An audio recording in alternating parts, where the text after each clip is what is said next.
We're gonna say wrong shit. We don't care a bit. We're binary as fuck. We're trying to get it right. We don't wanna fight. We're binary as fuck.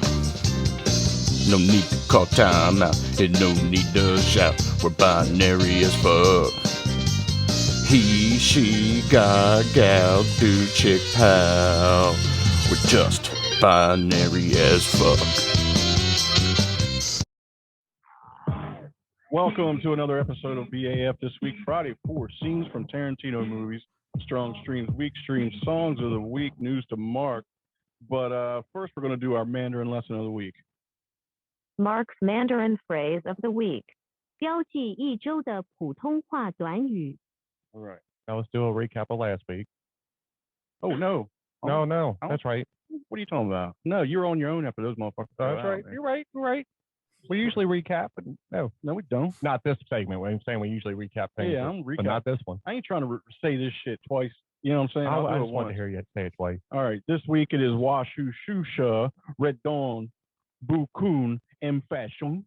Let's see. 我叔叔说 Red Dawn 不可能发生. And this means my uncle said that Red Dawn couldn't happen. All right. What's happening, Mel? What? All right, what's happening, man? How's this week going? Man? See, I knew you'd like to be surprised by these things. I had a feeling. Oh, that's a great one, man. I'll have to remember that one. Thank you. Thank you. And again, Washu Shosha Red Dawn Buku En Fashion. 我叔叔说 Red Dawn 不可能发生. Yeah. So what's happening, Mel? What would you do good this week? You want to hear Aunt Carol's review? Yeah, we need to hear Aunt Carol's review. All right, fine. We'll read Aunt Carol's review right now. Another calling out Carol. Yes, we're gonna figure that one out. I actually got an idea for that, but I do that every week. I still have to write strong stream, weak stream, and it's nothing. So how do you think that's gonna go? Right. All right, another fine episode, guys. I had Major League and Moneyball as faves in baseball movies. And I don't think now that Mel and I are totally opposite. He's too reasonable for me to totally disagree with. Again, you probably have to run for office someday. If you can grab her attention from your history and everything. That's high praise. Yeah, exactly. I mean, you voted like Reagan, for Christ's sake. Loved him. Loved You him. have a Reagan phone finger? No, but I need one. I bet I can find one. Whose face is that? Whose faces are you stamped with tonight? This is Brad Pitt. Okay, because now when I look up, it fucks with me. Because now that we're not joking around and I got to look at you and talk to you regular, I'm like, God, that is so weird. Okay, I dig it. I'll get used to it. Yeah. More than the Joker face last week. Yeah, I think that was just fun to look at. Where this is like, whoa, wait, who's that? That could be a real person on the screen, but who the fuck is it? Exactly. Oh, and she says her intro song's fine. Don't go crazy. Oh, I'm gonna go crazy. It might take a year if we're still doing this. I'm getting it out. Oh, we're going.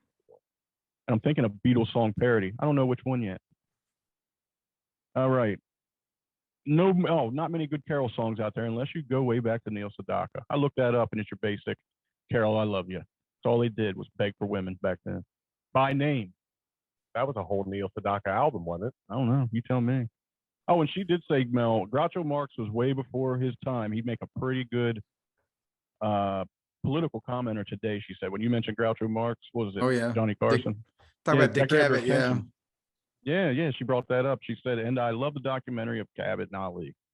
Interesting how Republicans seem to be on board with Manchin's voter bill until Stacey Abrams thought it was good, and suddenly they're against it. If Tim writes in again, glad to have another Philly sports fan on board. By the way, Mel, did you get scolded by your wife for your... I did. I actually was going to I was going to talk about that for a minute. Go ahead. We'll do it in the middle of Aunt Carol's review. No. Finish Aunt Carol's review.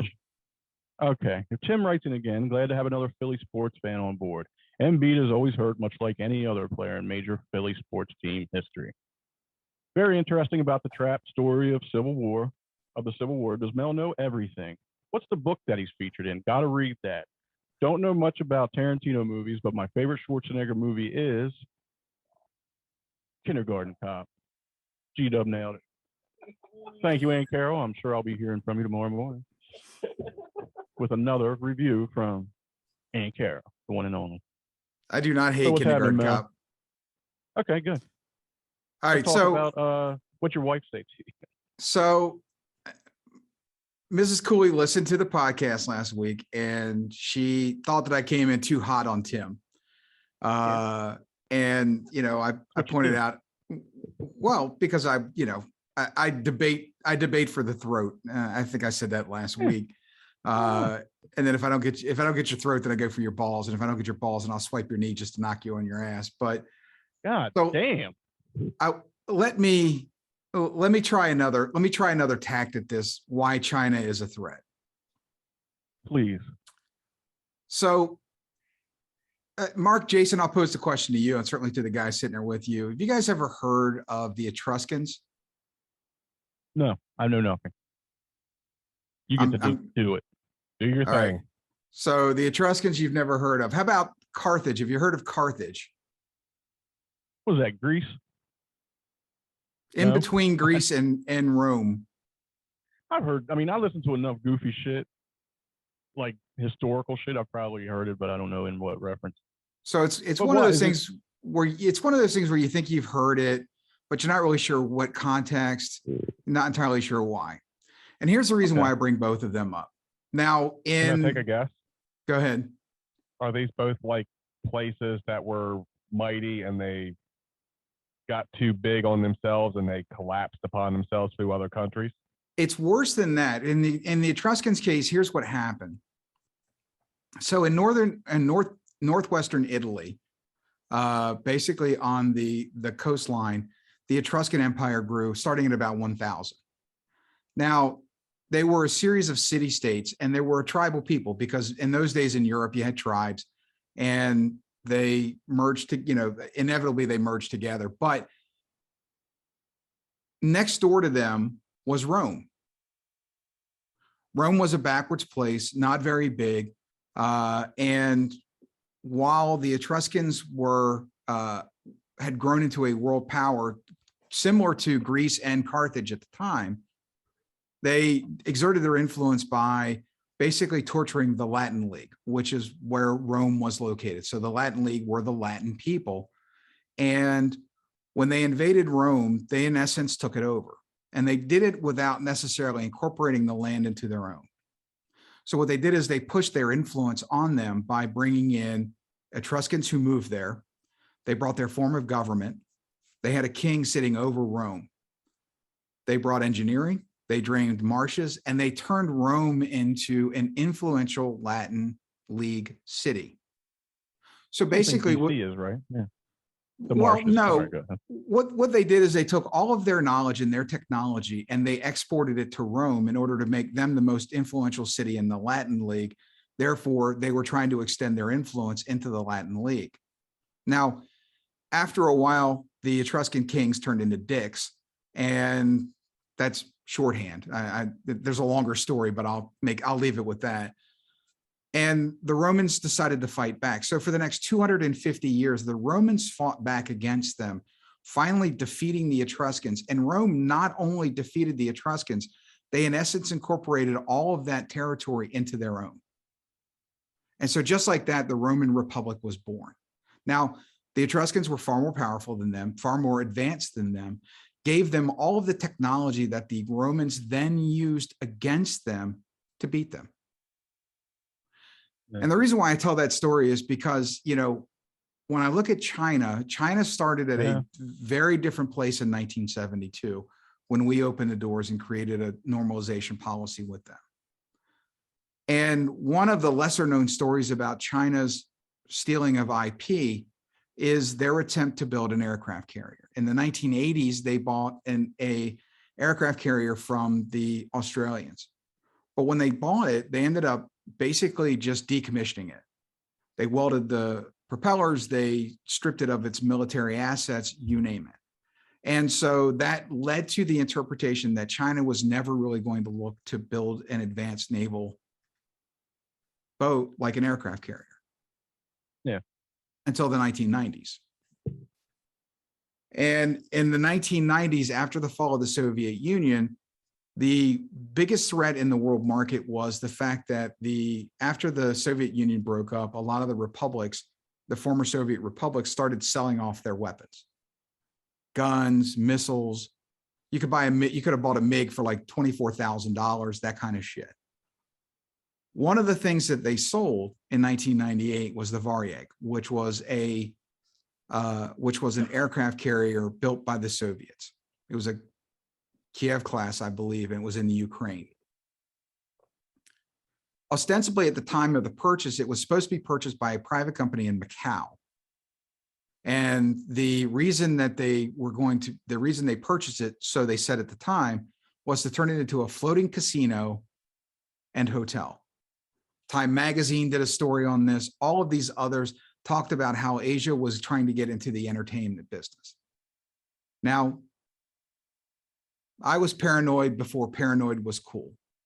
And so one of the things that I worked on the Hill was when I saw this story, I said, wait a minute, this is a problem because I think it's going to become a gateway for them to purchase the aircraft carrier and then convert it into one of their own. We actually got legislation passed that required the State Department to monitor it, which they did until about 2006 or so. And then the language was removed. The State Department stopped paying attention to what happened to it.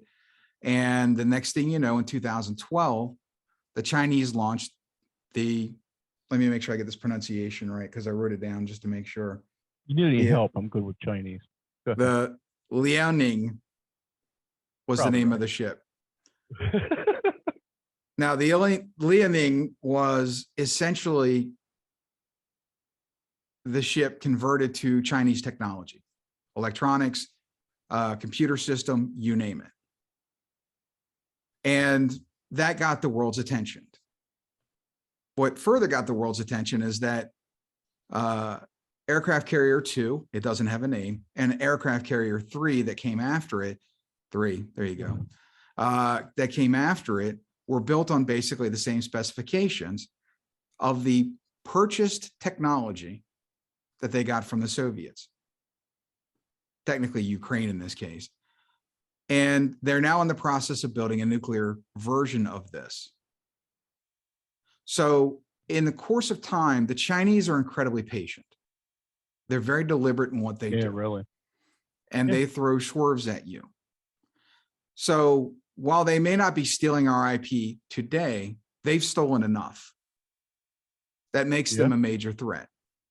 And so I don't joke when I say you need to learn Mandarin. I'm dead serious about this because I want it to be a wake-up call to people to recognize that while we sit here and fight with each other, and by the way, if you go back and look at history and talk about every great empire that's ever existed, the moment that they cannot focus on their external enemies because their internal enemies are a bigger concern to them, that is when they have collapsed. And we go back to Rome. Rome grew into one of the largest and most influential empires in the world ever. And yet, internecine fighting and internal battles carved them up.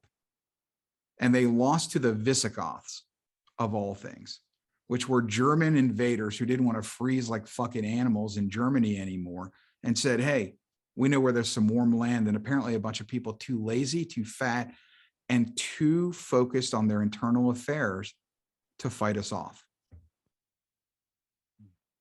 So, folks, if you enjoy your way of life in the United States, it is going to go away. You cannot be a superpower for nearly 100 years without pissing people off, and we have. And there is nothing that emerging powers want to do more than dunk on those that used to oppress them. Yeah. I think of like Rome and England, they both they had their empires, but they were way longer than 240 years. I mean, I know the internet could accelerate our demise. Like it probably would have done the same thing to them back then, more than likely. I do believe that. But it's like, so you have a good run for a while, then you have a fade period, and that's where we're at. We're in the fade period. We don't have to be. Yeah. History's there for a lesson, and unfortunately, we spend too much time debating dumb shit about history to focus on the right things. And this is where I get nuts because it's like, it's just the tantrum we're actually taking it serious enough for all this shit. We'll talk about it in news, but you So- know what I mean? It's literally a fucking tantrum about nothing. And it's like, we got to listen to this shit and listen to people discuss things. And it's just nothing. It's over nothing. So not to bring down a show that, you know, builds its strengths on both dick jokes and music, but you know, fundamentally, I really do think this is why I talk about this on a regular basis, because we spend way too much time. And when we get into the politics side of things, I'm going to talk about another issue, but that's related to this. But we have got to stop thinking that our next door neighbor is the biggest threat to our lives. Exactly. Because it's not. There are people out there ready to fucking imprison you, and they do not live in this country. So stop it. And Tim, I'm glad you work for a company that's in China. I'm glad that you are ethically sourcing your labor. I got bad news for you though, brother. There are a lot of people there who are working with some very bad characters. And at the end of the day, our commercial relationship with China means absolutely nothing if they've got enough nuclear weapons and weaponry, and by the way, people, to smite us. That simple. And that just, you know, they outnumber us, what, 4-1? Yeah, and that's not even the thing. Yeah. The thing that bothers me is, like, when you hear war stories of those motherfuckers, the dudes that hide out for 50 years after the war's over because they had to get they don't quit. All right, that's why this slow thing they do. They don't quit. There's nothing we could do to make them quit. We could step on them tomorrow and they'd start coming back immediately. And we can't do anything to them right now, so it's just going to grow. They're going to dominate the world before it goes to shit, or they're going to make it. If they ever decide to do something, I mean, it's over. We need every one of our allies. Yeah. If we don't have our allies, I don't know shit about this. Man, I'd rather just hear farts. But it's not possible. Think about this. The contiguous borders of China have remained intact for almost 4,000 years. Every major power has tried in some way to control it, to undermine it, to carve it up, and they have all failed. Exactly. So I just hope I'm dead before it falls apart. Oh, we'll be gone. It'll be your kid's problem. Oh, great. Yeah. Well, you won't be here, so you don't have to worry about it. We're in for all in. What are you going to do, bullshit? You ready to do some bullshit? Are we in the bullshit time? Yeah, let's do it. I did Aunt Carol. Yeah, let's do it. Let's bullshit, son. This is bullshit. Oh, okay. Good. That's it. I like this is bullshit. I dig it. What do you got this week? We just watched Scherzer get hand checked by the Phillies on the John Boy channel. God, it's a John Boy Media, by the way, on YouTube. Just watch him do fucking baseball clips or any sport clips. He reads the lips very well. He's got a good accent when he narrates. And he just did Scherzer getting checked 3 fucking times by the Phillies in one game. And then he comes out after the big time where Girardi made him do it and all that shit.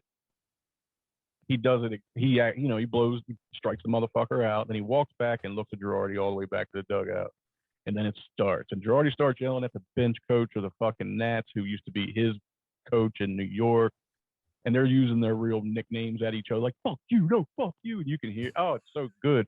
But Scherzer played it good, man. The third time they checked him, he unbuckled his belt and everything. They were like, stop. Because I honestly think he was going to pull his fucking pants in. The umpire was like, come on, man. Come on, man, stop. Because they couldn't hit him. But he did say it, though. The rotations on his ball from their way down. So, it's a thing. It's been a check fest. I was telling you. Tax real, man. It's all over YouTube. I mean, they're checking everybody. Yeah. Thoroughly. Yeah. They just need to threaten suspension. That's it. We catch you with it. They're going to do it forever. Baseball is a game of cheaters. I didn't realize it until Dan Patrick said, he goes, throughout history, it's all cheating. Trying to figure out cheating is every era. He goes, it's just the truth. I'm sorry. And I was like, he's so right. It's trying to get around shit. It's kind of funny. The Chicago White Sox for crying out loud. Charm to it? Yeah, not getting called. I mean, you've seen that scene in Major League where who's the pitcher? I can't remember his name now. He's explaining about about how you Joe Boo. Yeah. He's got Vaseline on his hat, Ben Gay, and he goes, even if none of that works, you just put a little cayenne pepper in your nose and you use the snot. I mean, yeah, exactly. It's all about rotations, and I never knew any of that until this last 2 weeks. All those jokes, I didn't know it was about spin. It makes sense. What's the objective? The Orioles lost like 13-0 last night. So, I mean, No, is 2 that nights ago? Last night they lost 9-0. Oh, excuse me. 21-0 in 2 games. They haven't scored any runs in 2 games and gave up 21. It's pathetic. Ready for the rest? Raven shit, but it's usually 1 game. You know. Oh, have you been watching the NBA? Trae Young's a bad motherfucker, man. And we got Red Velvet. They named Kevin Huerter Red Velvet down in Atlanta. Love it. Yeah. So Red Velvet. And because he dropped 27 a night, Trae struggled, but then he did the shit at the end. He got his shit off at the end. Trae Young's a bad motherfucker, man. I heard so many people kiss his ass today. They're like, he's a tough little motherfucker. He ain't fucking with him. But he got hair like a homeless toddler. Yes, he does. Yeah, he does have bad hair. This week. Well, they mentioned that. Like he's balding already. Like he mentioned that in the New York, apparently the New York series, he mentioned the way they were spitting at me and talking about my hair.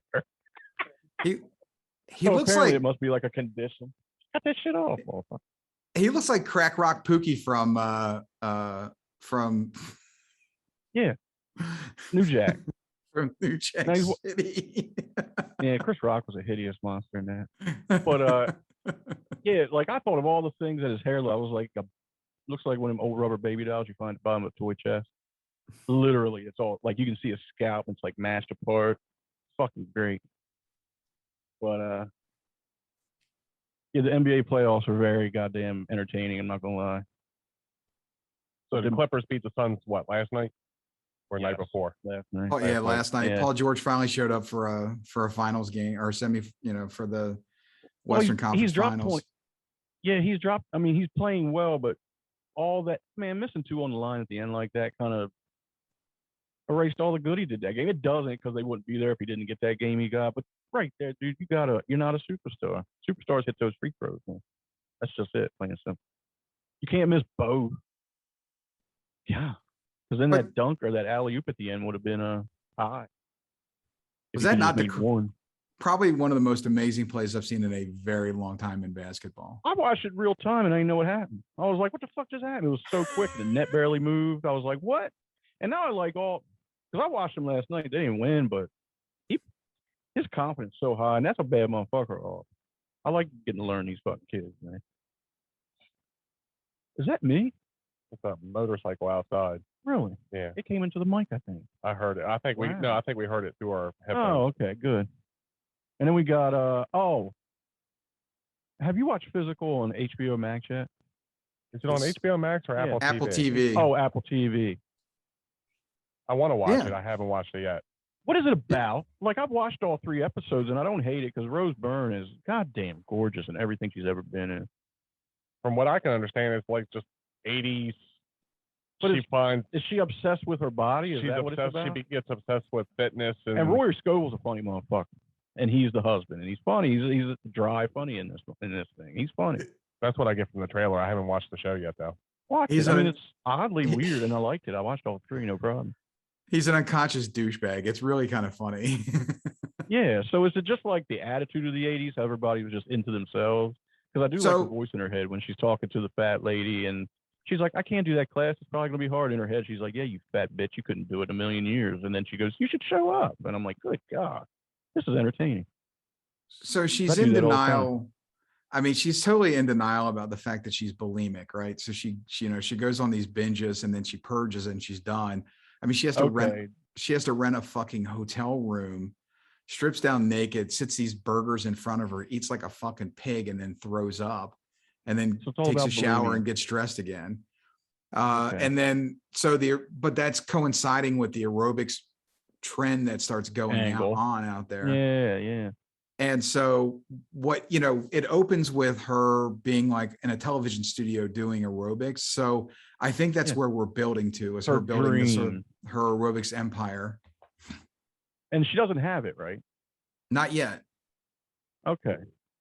Because it starts, where it opens, it then jumps back in time 5 years to the beginning. And it's how you get there. Gotcha. How many episodes up? 3. There might be a 4th one up now. Yeah, the 4th. How long is it going to be on 3? I'm trying to remember. I think the 3rd. No, there was 2 episodes, and then episode 3 is up now. Okay, so I watched all 3. Yeah. But she's hypnotizing, man. Everything she's ever been in. She got even that stupid fucking slash or that scary movie, The Conjuring or whatever. I don't care. I don't give a fuck either. But she was in it, so I had to check it out. She's goddamn. She's funny in that Steve Carell movie. For white lady, I don't care about white. She fucking gets me, man. She's Australian, right? Yeah. I don't know. Is she? Yeah. I think so. She's a bad bitch. Sorry to take it back to the 90s. And honestly, I mean, she's been doing movies for like the last 20 years, but I honestly think she doesn't change. She just gets. I think she gets hotter. I mean, she's a very attractive. I think it's woman. like Phoebe Cates disappeared and then she showed up. It's almost like Phoebe Cates' silent replacement without the titties. She's beautiful, that's for sure. Fuck Kevin Kline forever taking her from us. Because I like Drop Dead Fred. You know what I mean? Fuck Kevin Kline. Like seriously, who are you? Kevin Kline. Oh, okay, cool. Did he win an Oscar or anything, or is he just? Oh, okay, never mind. Yeah, he won one. Ah, fuck him. You want to do news to Mark? Do it. News to Mark with Mel and Jason. We'll do it live. Fuck it. Do it live. Fucking thing sucks. Go ahead, Mel. You two just every week we do the news. I try to stay away from the news, and Mel and Jason tell me what they've watched. So hit it. And tell me who John McAfee is. Yeah, I guess we got to talk about John McAfee. Go ahead. Go ahead. McAfee antivirus creator, Empire, loon, and he's a loon. I heard it today from a guy. McAfee said it on his podcast.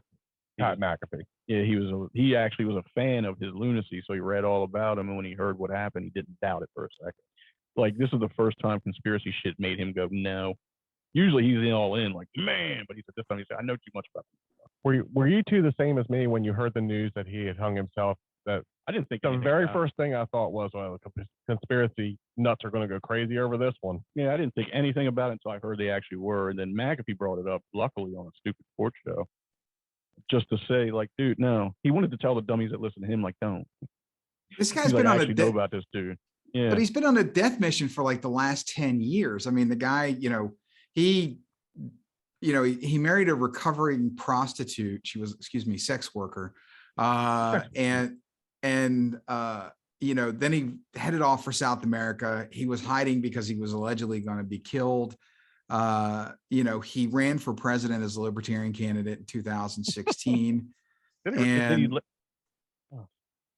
I toyed with the idea of voting for him, but he's so far out there, man. He's way out there for me. You can vote for somebody if you know they're not going to win. Good fuck. Yeah, he's not going to win. I don't care. But if anybody would kill themselves having planted the conspiracy seeds long ago, it would be John McAfee. Yeah, because in that thing that I sent y'all on the thread, the picture of the tweet, I didn't notice. Jason, it was 2019. He said that. When they show us back then, right? It doesn't matter. And like we were talking about before the show, with what's the other one? What's the other guy who hung himself? Epstein. He didn't have. That is bullshit. I still think I'm pretty convinced that Epstein hung himself, but I could buy into that a little bit. I really could. So for a second. I don't see no proof of it, but I can buy into that theory that, he's got shit on both sides. They hired a mutual assassin, go in and get that. Like, I can buy it. John McAfee, when I read that, as soon as I saw he was going to be extradited back to the U.S., he hung himself. See, I'm fine with Bill Gates. He doesn't bother me at all, but man, he's got so much money and shit on the line. Like, dudes like that are going to be like, yeah, get rid of that motherfucker. Hey. Like I say, I'm not going to sit here and say you're fucking crazy for saying something stupid like that. It's plausible. If we were on MythBusters, that'd be a plausible. Yeah, I hate it's. But I don't McAfee, fucking know. How about McAfee that? hung himself just out of spite, so people would say that he got fucking killed. That was a spite hanging. The only reason he didn't almost before he did was like, God, I won't be able to see it though. Fuck it. You. And I'm not going back to the U.S., so fuck it. Yeah, he didn't want to come back to the U.S. Have you guys ever watched the documentary about him? No, I know. I tried. I can't watch that crazy fucker. It makes me cringe. He's literally out of his mind. I mean, there's just no question about it. And so, he's one of those genius, but out of his fucking mind. What happens when Elon Musk reveals himself as like a Batman type world villain? Like seriously, he's drilling holes in the earth, and we're just letting him do whatever he wants. He just does whatever he wants. But don't you see that manifesting itself already in the shit that he does? I mean, you just reach a point where you're so rich and so smart that you just You create get dumb away. shit to do. Yeah, you just do all kinds of crazy shit. But like, the man goes on Twitter and calls what was it, the submarine guy that went and saved those stranded kids. He called him a pedophile, and he just does crazy shit like that. Oh, and man. and so he's already got a track record, and then he goes on Saturday Night Live and says he has Asperger's, and you're supposed to go, oh, that's so sad, but it's not. He knows what he's doing. Having Asperger's doesn't lift your responsibility for the crazy shit you do. And if it does, then he better not be in charge of Tesla any longer.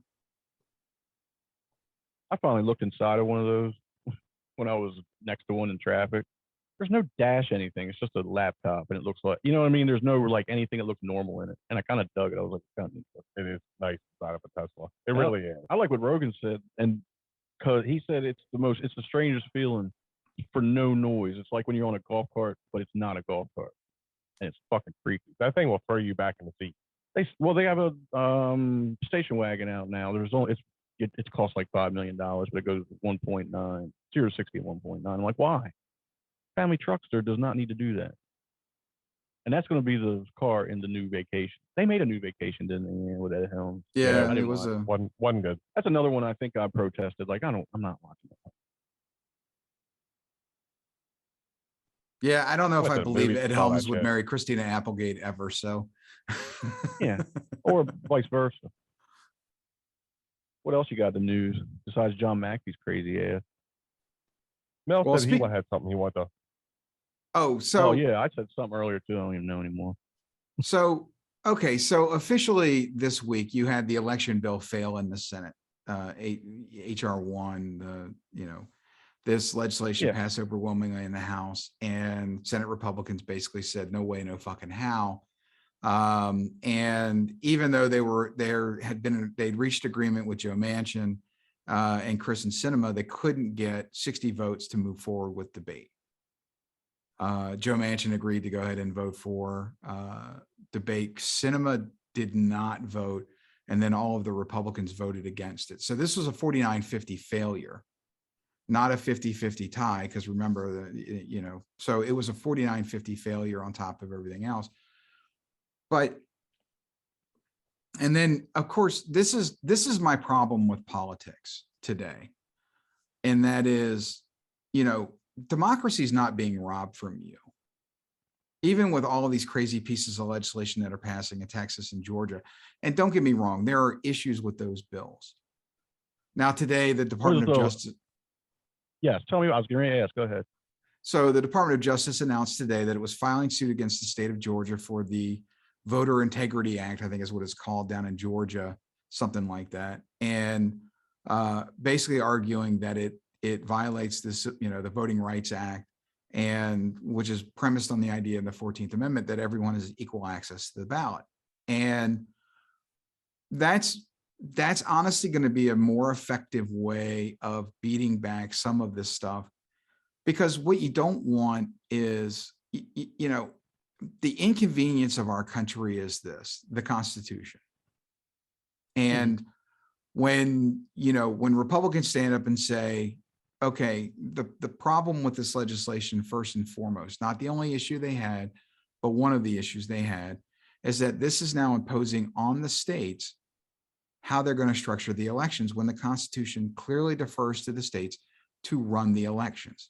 This isn't ambiguous in any way. This isn't like the Second Amendment debate or First Amendment debate. This is as clear as it fucking gets. The Constitution literally says, hey, they run the election, period, end of story. All right. What I said a couple of weeks ago still applies. The danger in the election and trying to get this thing passed ignores the reality of what is your real threat here. And that is the ambiguity in the Electoral College Act that was passed back in the 19th century. What role does the vice president play in the Electoral College? What is allowed in order to challenge the results of an election in a given state? those things can be addressed. They can be fixed. They really focus in on politically too, focus in on what exactly is the threat to the next election, presidential election anyway. My problem with politics is this: Democrats believe that since they're in charge, this whole coalition that put Joe Biden in the White House, that gave them the Senate majority, theoretically, that gave them the House majority in the last election, that they owe them something. And what they owe them is this idea of public financing, an idea that's been around for a very long time when it comes to elections. It is a terrible idea. Our tax dollars already pay these fucking politicians too much. Now, on top of that, we're at the point where we're talking about funding the campaigns too. Fuck that. No. It is your ideas are only as good as what someone's willing to do about them. And elections are more than just about whether or not 30% of the population shows up and you get a majority of those people. Until you get to a mandatory ballot box, you are not ever going to be able to deal with this issue in any other way. But see, the system benefits both parties, and what they want you to do is, and they're using you as the collateral damage in all of this because they scare the shit out of you. And so I made a point earlier in the week, and someone said, "You're the problem. You're a both siderism." And that is, I'm blaming both sides for the problem. But here's the reality. I'm not a both sider person. I don't see both sides' point of views. Where I see bullshit, I call bullshit. I really don't give a fuck what party you belong to. Yeah. I'm a neither sider. And honestly, I'm on the side of the people of this country more than our politicians are. And so fuck the ideologues out there who want to listen, who want to sit here and wring their hands because the talking points today say that your democracy is under threat. No, it's not. It's only under threat if you let it. And I've said this before, so I'll say it again. It is only under threat if you let it be under threat. Your laziness, your intellectual incuriosity that got us here has got to go away. You've got to stop listening to someone's pre-produced talking points. Listen to me carefully. I've done this. I did it for a living, and I effectively did it. I made people scared of the same things that I wanted them to be afraid of. I made people say things that I said enough times that it became true in their minds, not true in reality. But, I'm never going to be able to walk that back. Now, I have never made somebody try to overthrow the fucking Capitol. I've never made somebody go out and shoot someone else. I've never made any of those things happen. But I contributed to this problem just like anybody else did that was in my business. Mm-hmm. But because I was in this business, I can see the bullshit better than most people because I already know what's behind it. And I mean, let me give you another example this week of where I think a problem exists. Now, for months, the Democrats have tried to push through this independent commission to evaluate what happened for the events leading up to January the 6th. And I said more than a month ago, the Democrats should just appoint a fucking committee and be done with this. Yeah.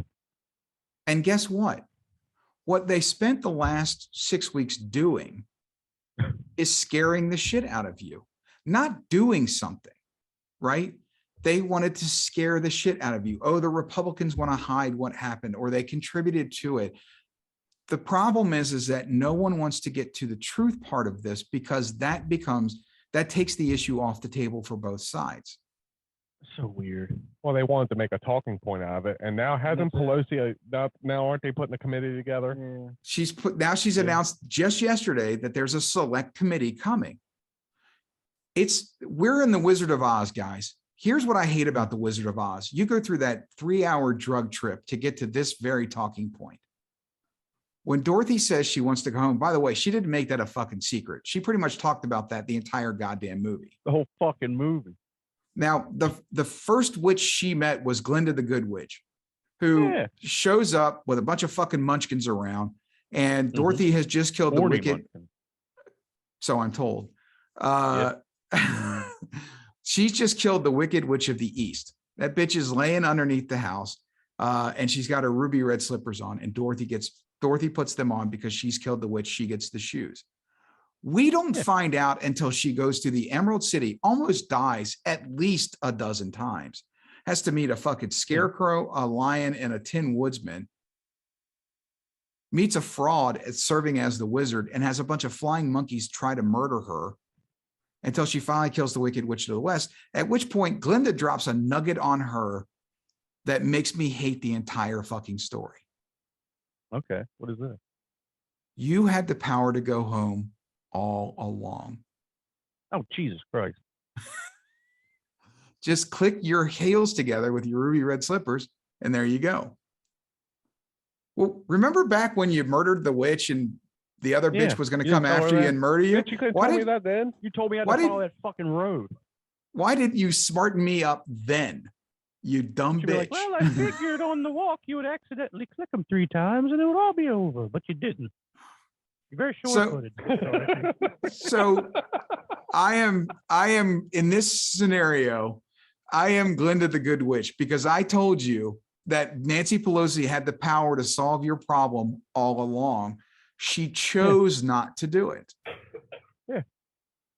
Fucking Glinda. So that's the problem with politics, which is they tell you there's problems, and they have the power to solve those problems.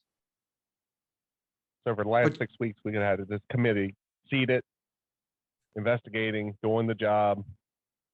But they got to play to the show. But they got to play the show. The independent commission would not have a single bit of power greater than the U.S. Congress does. My point is, they can subpoena you, they can hold you in contempt, they can prosecute you for making false statements in front of their committee. You run down the litany of things. They have as much power as you can imagine, and then some. But instead of actually getting to the business of the people, which is if this was a clear and present danger, and by the way, many people out there do think that it was. If Democrats believe, as they say they do, that this was a clear and present danger, you don't spend 3 months jerking off in Washington, D.C., beating up the poor Republicans who are sitting there going, hey, we just don't think it's a good idea to create this independent commission. Fine. But elections have consequences. You're in the majority. Don't make the excuse that the Republicans are stopping you from doing diddly shit. Because a toothless independent commission wouldn't get to the bottom of jack shit. But Congress, who is an accountable group of people, could. That's what the lady today I heard from the Lincoln Project talking on Michael Cohen's thing. She said, she goes, that's what the Lincoln Project was there for. We knew the lunacy of the whole Trump thing, and we had to tell the Democrats how to run their, like we knew we know how to kill people. And we had to tell them how to do it, and luckily they listened to us somewhat. But they were talking about right now what you just said. They have all the power in the world to do whatever they want. They won't. Like Republicans would not sit around with all this power and do nothing. Not a chance. No, we'd already be we'd be in the 13th hearing of the Benghazi committee if this was where we were at, right? 4 fucking years. The Republicans didn't waste a minute. They didn't ask for an independent commission to investigate Hillary Clinton. They just did it. They just fucking did it. They didn't make a big deal about it. It just happened. You're like, what? They're doing it again? Cool, whatever. Oh. So whatever, the Democrats, but tell me something else. But the Democrats, so the problem with the Democrats is they want you to feel something. Okay, great. I feel sick and tired of the shit that I watch in Washington, D.C. And I'll give the Democrats credit for this. They are the reason why I am sick and tired of the shit happening in Washington, D.C. right now. So they are effectively doing their job, but they're getting the wrong outcome. They never go for the fucking throat. Never. And that's one credit I will give Republicans. They will band together and they will go for your fucking throat. Even in the name of a dope like fucking Donald Trump. Doesn't matter. They will band together. They're still pushing stupid fucking bullshit. You know what I mean? It's like, come on, man. What did I tell you? Step 1, go for the throat. Step 2, go for the ball. Step 3, if that doesn't work, sweep the leg. It's that simple. And that's all they did. And Democrats do the exact opposite. They think about the throat, then they think about the nuts, and then they kick you in the shin, and they run away. That's about it. And you just go, ooh. What really is the problem for them is that the presence of their strength is much weaker than you think it is, or that they want you to believe that it is. Because here's what you need to remember. In the last election, yes, you defeated Donald Trump. That honestly, not really a big win. That's sort of like the Harlem Globetrotters beating the Washington Generals, to be honest with you. Hillary Clinton was such a shitty candidate and such a thoroughly unlikable person. You actually had the country vote in Donald Trump. Sort of. Electorally. And 4 years later, the rules are the rules, man. We all play by the same rules. We knew what they were going in. He lost 2 elections by 10 million votes, and I got to listen to him having any legitimate point. It gets my fucking nerve. But he's a fucking bitch. But, there are 2 other presidents before him that fell into that same category. Yeah. Okay, fine. Not a big deal. He's the president, but that's the process. Again, we knew the rules going in, and this is how you win them. If Hillary Clinton had gotten off her... If Hillary Clinton had gotten off her ass and gone to fucking Wisconsin once or twice, maybe you wouldn't have had to worry about this shit. God, I wonder what would happen. I want to see the other timeline of her winning. I'm just curious. Like, how it could have been that bad, but the thing what happens with coronavirus? What happens? Yeah, it never would happen. I'm just kidding. No, it would have happened. It would have happened. I don't know. For sure. Fauci got authority. He got the authority to open it back up because Barack said no. You can't be fucking with that shit. And he's like, all right. He gets a new person, and he's like, hey, go, fuck it. She might have not. Who the fuck knows? She's the most unlikable fucking person ever. She's pretty fucking unlikable. How you lose? I don't know if she's more unlikable than him. You lose that dumb motherfucker. You win by 3 million, but you lost. Come on. Here's say that. Here's another pro tip for all of you active voters out there. Stop electing people in their fucking 70s to run your country. Fuck that. I mean, as much as you hate Paul Ryan, he's honestly the guy that should be running for the Republic. Like, honestly, it should be Paul Ryan and somebody. Honestly, if you want to be, it should literally be anybody under the age of fucking 60. There's got to be. I mean, there's got to be at least 2 qualified people, one a Republican, one a Democrat, that were born after, say, 1965, all ready to run a country. Right, who that beat Trump in that straw poll? That beat DeSantis. Ron DeSantis. See, what did I tell you? For you Trump warriors out there. That's why I sent that to that thread. I saw that and just sent it. I said, "This is it." And you said, "There you go." And I was like, "Yeah, that's exactly what I saw." Ambition is the most. It doesn't matter. Ambition is the most toxic tool. You want to see Trump lose the next election? Let him run. Because there are plenty of people standing in line, begging and waiting, and they are not going to step aside because this asshole, 1, nobody likes him. 2, he's going to take his own sweet time deciding whether he's going to get into the race or not. And so these people are going to come after him. Oh, I'm wondering what happens next week. And if the stories are true that to get these brainwashed, the Trump organization is going to be indicted as early as next week. That DA. I don't know. I'm like Mark. I'm like Mark. I'll believe it when I see it. Yeah. I'm using the show. Our motto. Our motto. I don't fucking know. Yeah. Because the thing is, when you see it on YouTube on an MSNBC thing, you just don't pay attention. Yeah, I'm not clicking on that. I don't want to see that bullshit. And I'm not clicking on the Fox News. No. Talking about the FBI was in charge of the fucking... I do just go to breaking points now. When I see big news on one of those dumb ones, I go to breaking points to see the same headlines, and they're never there. It's just regular boring shit the way fucking politics is. I don't know. I got asked the other day what I liked about Joe Biden. There's not nothing that I like about Joe Biden, but you know what I do like about Joe? Donald Trump. I don't hear shit. Yeah. All day long. I'm not worried about what has Joe Biden done. I know he's being president. I'm not worried about what, or he's being told he's being president. Yeah. Why you pudding. That's whatever. But I'm not hearing anything. You're president, Joe. He's like, yeah. Fuck yeah. I thought this was a big desk. Then they give him a shot for a speech and he's fine. Yeah. Very coherent. Yeah. Fuck it. That's what the thing is. It was like the people that are like I honestly don't understand how. I don't get it. I'll never understand how you thought it could go well. From Jump Street, from 2015 when he came down the escalator. I don't get it. I'll never that's the thing that confuses me. I don't understand it. I'll never understand. I never heard such a dumb person talk, and I wasn't listening to people tell me this is dumb. No, I just could hear them, and I'm like, what the fuck are they hearing? I get the Hillary hate though, so that's why I do get. I get 16, that too, but I don't get 20. Yeah, well, that's why 81 million people. Yeah, that's what he's so bad that people went out. Well, they got to mail it in. But again, I do that every fucking time. Again, and that's where the shit starts. You're like, there you go. I didn't vote for any of these yahoos because they fucking suck. But yeah, but here's the thing, which is you've been brainwashed into thinking that you have one of two choices.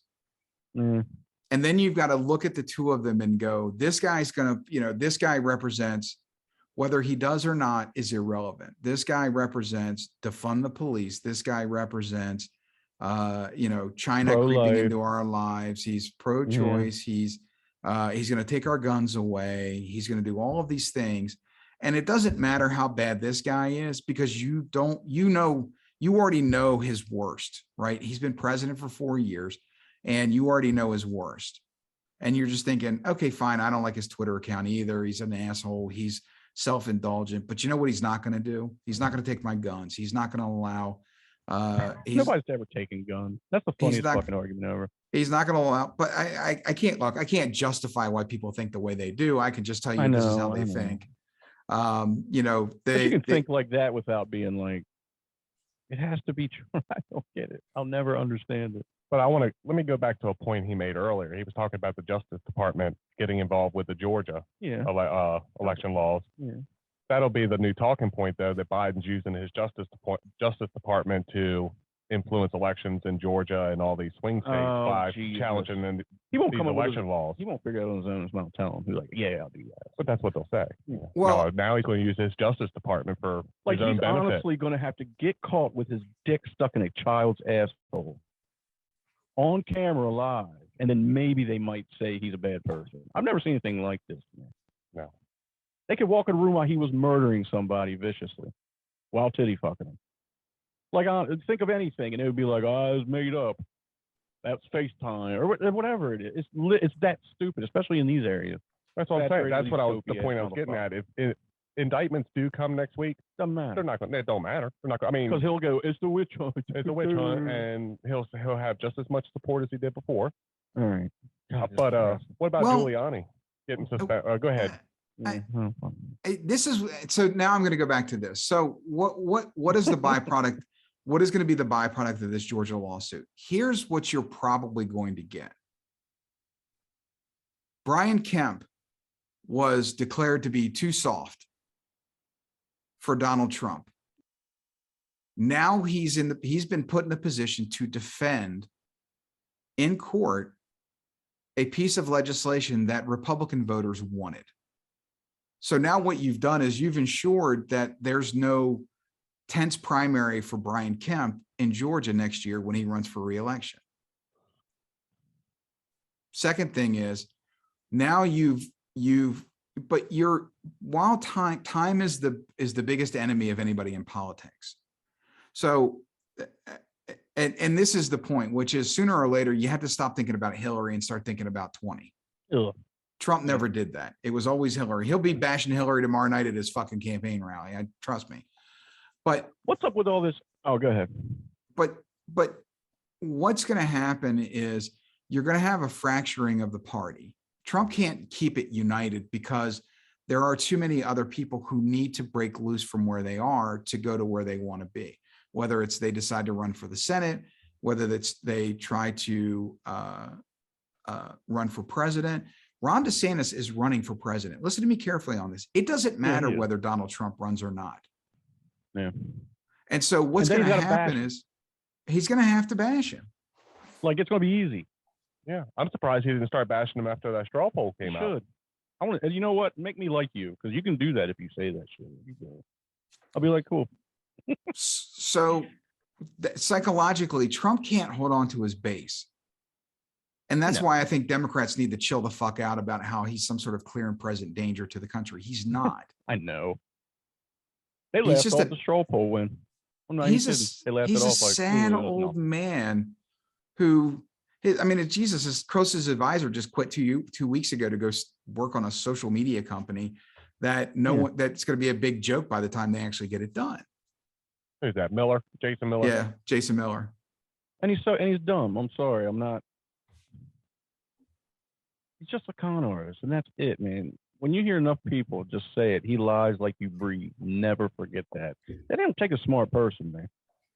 I'm tired of there's no smarts to this motherfucker. I'm done. I don't know what these motherfuckers are watching. Every time I see a flag, I cringe. I'm like, seriously? Are you that fucking stupid or that mad or mean or both, all four wrapped into one? I don't fucking know.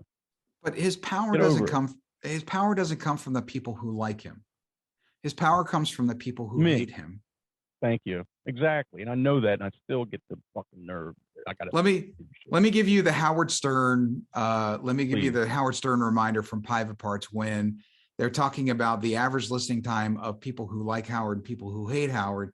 And the program director, Pig Vomit, was like, why do people who hate him listen as long as people who like him? And he's like, well, people who listen to, people who like him want to hear what he's going to say next. People who hate him want to hear what he's going to say next. Yeah, so and that's what you fall into with the Trump shit, with the news cycle. Their ratings plummeted because dummies like me would sit there and be like, what are you trying to talk? And I actually saw a post from a Twitter lady that copped to it. She finally cleared her head and went on there and made a post like, I was caught up in it. Yeah, because she went back and read all her shit, and she was just like devastated. I'd hate to go back and read some of the stuff I put on Twitter. Dude, seriously, we're fucking stupid. And you just forget about it. But a lot of it's trolling for me on Twitter. Yeah, you used to do that shit. I would be like tears in my eyes. That's the only thing I used Twitter for was trolling. Before we get out of news, which I hope is soon. What is the shit with the DOJ? Fuckface had DOJ investigating SNL and reporters and everybody that talked shit about him. Yeah, that's highly illegal. That's the Nixon way, man. So, I mean, I know he's not president anymore, but you're like, how can you still run when you've done all this? Like, seriously, can't you be like, you can't, man? You're filthy. Pulling Democratic phone records. Yeah, fucking dude was shameless. And they would do it. You know, you think these motherfuckers would be like, dude, sir, you can't do that. Did anybody, seriously, I don't get it, man. He's got his finger up. Go ahead. Go ahead. But I was looking at a minor rant. I think it's ironic that a bunch of people who voted in the USA Patriot Act are now suddenly clutching their pearls about how the president of the United States pulled their phone records. Guess what? At least we knew. Your phone records are being pulled today and nobody fucking knows about it. And nobody is obliged to tell you about it. You want to talk about government monitoring? Jesus Christ, we've been living under it for 20 years. These motherfuckers let it happen to them once, and they're out there flailing in the streets about how they're being oppressed. Fuck them. The first thing these motherfuckers need to do is get their ass in the chamber and repeal the fucking Patriot Act. Don't sit here and tell me about how terrible it was Donald Trump was monitoring their phone records. The very fucking law these idiots created is the reason why they can do that shit. We don't have liberty in this country, and I hate it when VIPs think they get to be treated differently than the rest of us. Fuck those people. They are no different than us. They've been shielded from the bullshit laws that they create, and in this case, they can go fuck themselves because we deserve better than that. So if they don't like it, then the first thing they should do isn't sit there and whine and piss and moan on MSNBC. Get the fuck in that chamber and repeal the goddamn law that allows that shit to happen so that all of us can live free, not just you common motherfuckers. Sorry. Now you really touched a nerve. Hey. Yeah, I'm Melly Mel. I'm the straw that stirred the drink. I'm glad I brought that up. No, I don't care anymore. I was talking more of the selection of what records were pulled. Dude, Saturday Night Live, he lost his mind about a March episode in 2019 about Saturday Night Live, and he wanted that shit put out. Seriously. What a dummy. But it went nowhere. He just asked for it, and somebody was like, okay, fine, we'll look into it. Somebody makes a phone call over. It's like, hey, he's pissed off about this episode. I only say that because this is the idea that this dude was fit to run this fucking, stop it. Stop. And then Michael Cohen, I can't hear him say it one more time. I'm about done with it anyway. His voice makes me nuts. But he said he never wanted to win. I promise you, it was not the plan. He wanted to sell a book. Yep. Oh, he wanted to start his news network. It's all about branding with that motherfucker. Yes, it was. Absolutely. And Michael Cohen says it. He goes, I don't credit him with anything. He's a very stupid motherfucker. And he says it makes me laugh. He goes, he's a genius at branding. He is. I'll give it to him all day. After that, there's nothing. There's nothing. Can't say nothing different about the man. He really is. And then it's like, and he does own it. He goes, he is the dumb motherfucker though that got me to pay a porn star money because he jerked him off. So, I guess there's something to it.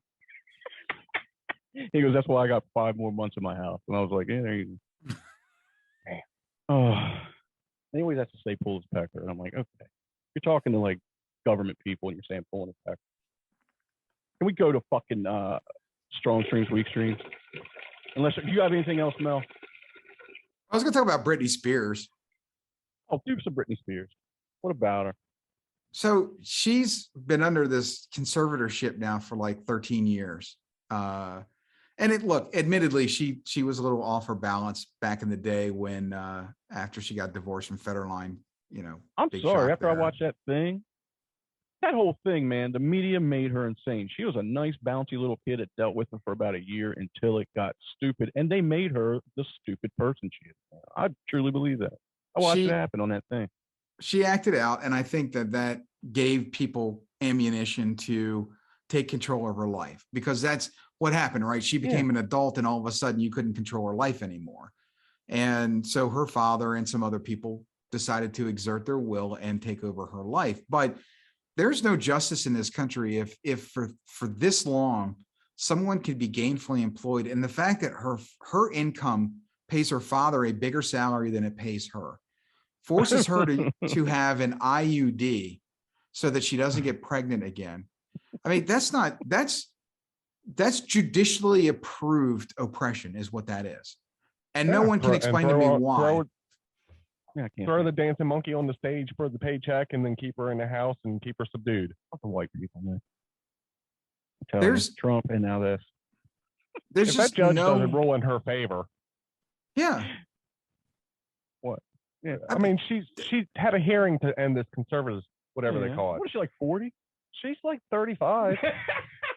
I'm like, what is she? Like she's got 20 plus years. She's got 20 plus years under her belt. Her money that she's grinded out on stage. She got 2 teenage kids. Yeah, and she's trying to divorce her parents. And her father gets a bigger salary than her. Yeah. If that judge don't end that, it's a crime. Can them kids do anything fun? Can they dance like their dad or sing like their mom?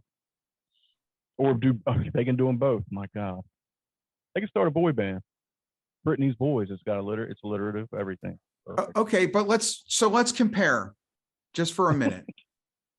John McAfee, certifiably nuts. Yes. Never put in prison until he was arrested in Spain, and then the motherfucker kills himself. Yeah. All right. Donald Trump, certifiably unbalanced, egotistical, elected president of the United States. Britney Spears, who I think is far less crazy than either one of them is. Yeah, bro. She shaved her head once. And that was an acting out. I watched the whole psychological wrap up of it. That's what people do when they're in those spots. Take all exactly. Yeah. Yeah. So for this to go on this long, and I got a message for people who like Justin Timberlake. Stop. What I heard, motherfucker. I like him, but I never. That was some fake shit. The shit he did on that morning show when he was like, when they add like that kiss and tell shit that I just makes me. No, he came out yesterday too after this hearing. It's like everybody needs to support Britney right now, and like he's a fake motherfucker. Yeah, and I know he's a kid when he did it, but when he blew that shit up about it, they were fucking on that radio show. You're like, dude, because that's one of the things that showed on that special. But he was a grown ass man yesterday with children and a wife, and somebody should have just said to him, "This one ain't for you, dude." Yeah, keep your mouth shut. Yeah, because the era with him and Britney, it didn't make him look, but he had that stupid curly ass hair too. Ugh. But he's likable, man. I'm glad I didn't see it. Like, I'm still good. Whatever y'all saw, I didn't see it. So fuck off. I saw that tweet and I was just like, why would you, who doesn't he have like a no man somewhere in there in his little, every celebrity needs to have a no man. Somebody who just goes, nah, man, you can't do that. No, they don't. And that's why people do dumb shit. Everybody needs one actually, but yeah, those motherfuckers. But You know how like when you like go to delete something on your computer or your phone and it's like, are you sure you want to do that? People need that in real life too. Oh, you're so right. That's a good thing. Apple's real good about double checking. Well, all the phones double check you. But in life, you get no double check. Nope. You got to double check yourself. I've learned to do that. Before you double wreck yourself. That's right.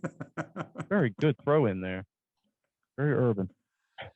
Another t-shirt. I like All right. Well, we got strong streams and weak streams. Strong Let's streams, do it. weak streams. Go ahead. Who wants to go first? Actually, I have a strong stream. Yeah. Go ahead. I got Black Summer. Black Summer on Netflix. I fired this up a couple years ago. There was one season up. I knew zombie her. Flicks. Black Summer. Sorry. Yeah, she's. I know. But it's a zombie flick, and the episodes are 20 to 22 minutes. The first season, it's like 6 or 8. I can't remember. But I remember I watched it real quick. There wasn't much dialogue. It's what you would expect if you shot somebody and 3 seconds later they jumped up as a monster and started chasing it. And there wasn't much time for dialogue, and I was in it. Jamie King sexy's ass in this, and there's nothing sexy about her in this because she's fighting zombies and trying to survive. So that first season runs by, and there's an okay ending. You're like, whew. And then the second season, I see it pops up after a couple years, I guess, because of the virus and all that. My God. Again, hardly any dialogue. It is just chaos on the streets, and it's like where everything's just quiet and everything's wrecked, and it's just people running from house to house so people in other houses don't kill them. It's, again, the living versus the living with the annoyance of the zombies. But it's real enough because there's no there's no, like, fights between moms and dads and kids and shit. It's There's no literally backstory. No, it's like, who are you? I'm Jim. I swear I knew your dad, and he's just shot in the head. And they just keep moving. It's like, he's like, please, please. And they just shoot him. There's like nothing. And you're like, that's exactly what it would be. I'm serious. That's exactly, it wouldn't be no but. And then the one girl, then they show it. Like, this girl shows up, knocks on the door. She's like 15-year-old. She's scared. And the 2 guys like, let her in. And then 4 women come in behind her with guns, and they make them leave the house. They just kick them out of the house.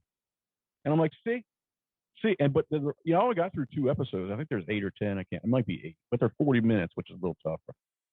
Because I'm YouTube brain now, where I needed all 20 or less. It's not good. But anyway, it's intense. Like, if you want to relax, don't watch it. Like, I was like, oh, I'll sit back, watch some Black Summer. Oh my God.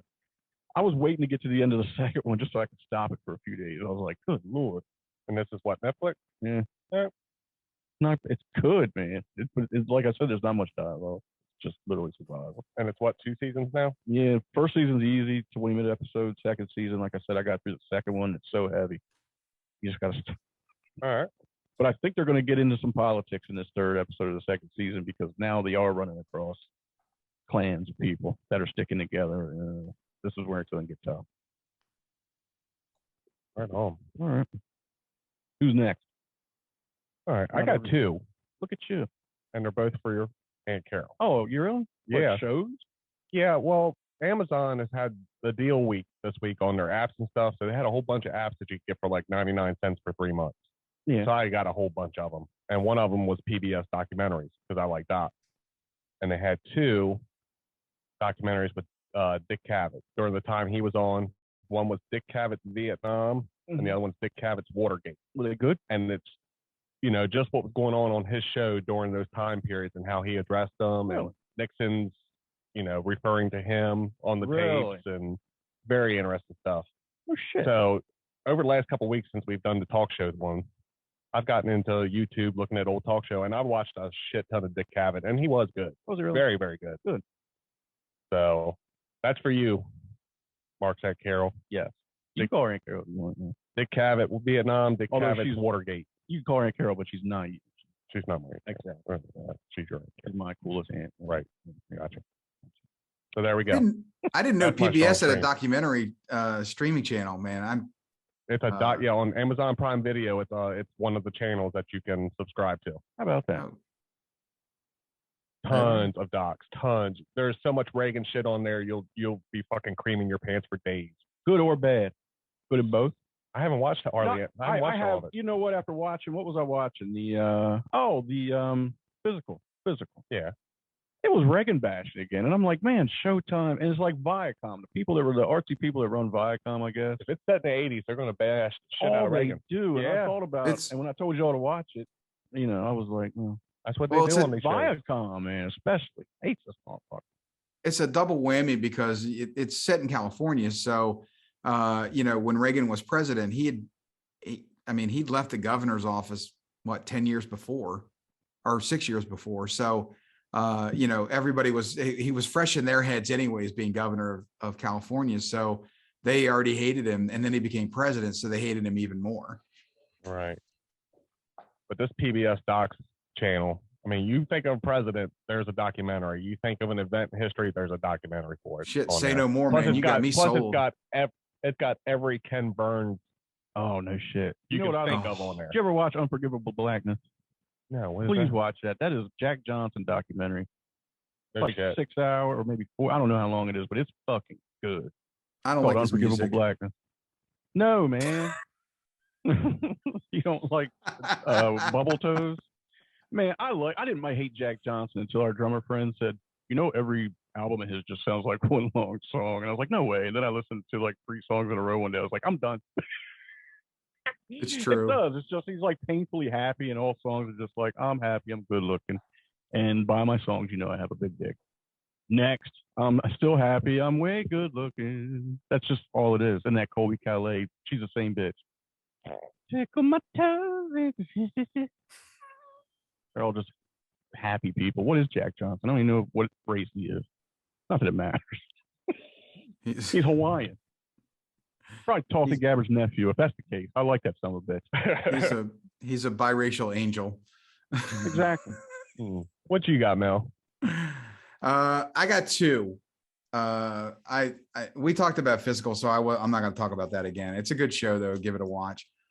On AMC, there's a show that just came out called Kevin Can Fuck Himself. I heard about this. I watched a review of it. I'm going to watch it. Stars Annie Murphy, who was Alexa Rose on Schitt's Creek. And this is a weird premise because they're like 30-minute episodes and they're shot in 2 formats. So you've got all of the scenes with her husband, Kevin, that are shot in like sitcom format. Laugh track, you know, zany jokes, you name it. Whenever he leaves the house or the room, everything turns dark, no laugh track, completely different shot, camera shots, and it becomes dramatic. That's interesting. 30 minutes they do that? Yeah. Wow. And I'm watching it because I saw a review and I was like, this sounds weird. I might watch it. Now you just sealed it. And what's so it's on AMC. AMC. Or AMC, yeah. I'm sorry. AMC. They've been married and she suddenly comes to the realization that she's completely unhappy in her marriage. And so I don't want to give away what happens after that, but it's really interesting to watch the 2 different formats of the show, and they jump back and forth. Like the minute he walks in, right back to the sitcom format, you know, camera shot or single camera shot, laugh track, much brighter scenes. And then as soon as he walks out, it darkens up and everything changes completely. Mr. Robot kind of did that. I think it was a season 2, maybe season 3. They did a sitcom episode where there's a laugh track. Thing is, they kept the serious. They threw like bad 80s sitcom jokes in, but the serious dialogue, they like made jokes out of the serious dialogue. And it's kind of fucking real goddamn clever. Because they're talking about murder and computer hacking, but they're using dumb 80s references in the middle of these. That's pretty funny. It was decent, but I like that. Kevin Can Fuck Himself on A&E. Yep. Yes. I saw that. Now I definitely gotta see it. I want to say no weak stream, by the way. I have one. You have I have. Stream? I do. Hold on. I want one other strong stream because I want to put this out there. That's right. So on Amazon Prime, there's a crime show called Bosch. And it's based on the season 7 just hit. Season 7 just dropped. Now Mrs. Cooley and I binge watched on a recommendation last year. We binge watched 6 seasons of this shit. All goddamn. All pretty hardcore. 6. So it's 10 episode seasons. And it's got Titus. It's Titus Welliver, who was I like that too. probably best known as Silas on Deadwood. And he plays Hieronymus Bosch. And he's a cop in Los Angeles, and the city is as much like a character on the show as he is. So it's really cool to watch. And season 7 just dropped, so I'm looking forward to that. They've already announced, Amazon's already announced, I didn't know this, but they own IMDb. And there's going to be a Bosch spinoff that's going to go to IMDb TV, which is going to be one of the first original programs that they run on IMDb TV. So they're actually branching out to another channel, but it's well worth the watch. It's a good show, good pacing to it. It's got all the drama, all the fun, all the cop shit you could possibly want in a show. Yeah, and I'm going to blow your mind, but imagine this. Aunt Carol loves Bosch. She's been talking about it for years. So there you go. I love me some Aunt Carol. She's spot on. You two should do a political show where you can just talk about stuff from opposite sides. But she swears she's unaffiliated, like her nephew. So that's what's up. We're gonna do a Friday 4. I got a week stream. You got a week stream. I want to hear the week stream. No, I do not. I got none. Right. My show is my week stream is also on AMC. Funny enough, and it's a show called Kevin Can Fuck Himself. You saw it? I watched the first 2 episodes. Yeah. This is a week stream that has potential. And I'm going to let it get in because I know when shows start out, you got to give it a couple episodes to build. And there's only 3 episodes available. I've only watched 2 of them. But from the first 2, I get the premise. I get what they're trying to do, but I'm not impressed. I understand the story or the name of the show because the guy plays an annoying sitcom husband. Like you want to punch the guy in the fucking mouth. And his brother friend or whatever he is and his wife, you know, the whole sitcom dynamic that's in the living room with them when they're talking. She hates them. Okay. I just heard this, but then tell me. I get the premise. I want to see where it goes from here. I'm going to continue watching it. Right now, I wouldn't give it a strong stream at all. I would give it a weak stream. Well, here's what's funny about this. As far as the show goes, it's 2 stories. You guys just did it to the actual show. Yeah. He was the good side. You were the bad. There you go. So here we go. What a tribute to that fucking show. That's honestly, it did its job. I'm still going to check it out. Like she wants to buy it. I'll give you a little bit. In the first house, I like dumb shit. I'm not seeing the point of it yet. Like I'm saying, I know it's going to grow. It's going to build into something. What? It sounds like WandaVision, sort of. Exactly. Like 3 weeks from now, I could be saying this show is fucking brilliant. Because WandaVision. But right now, I'm not seeing all of it fit together right now. All right, I believe. So it's just not grabbing me. But I'm going to continue to try to watch it. I'm going to watch episode 3. What am I going to find out in episode 3? Is that something that's going to really bring me around to it? No.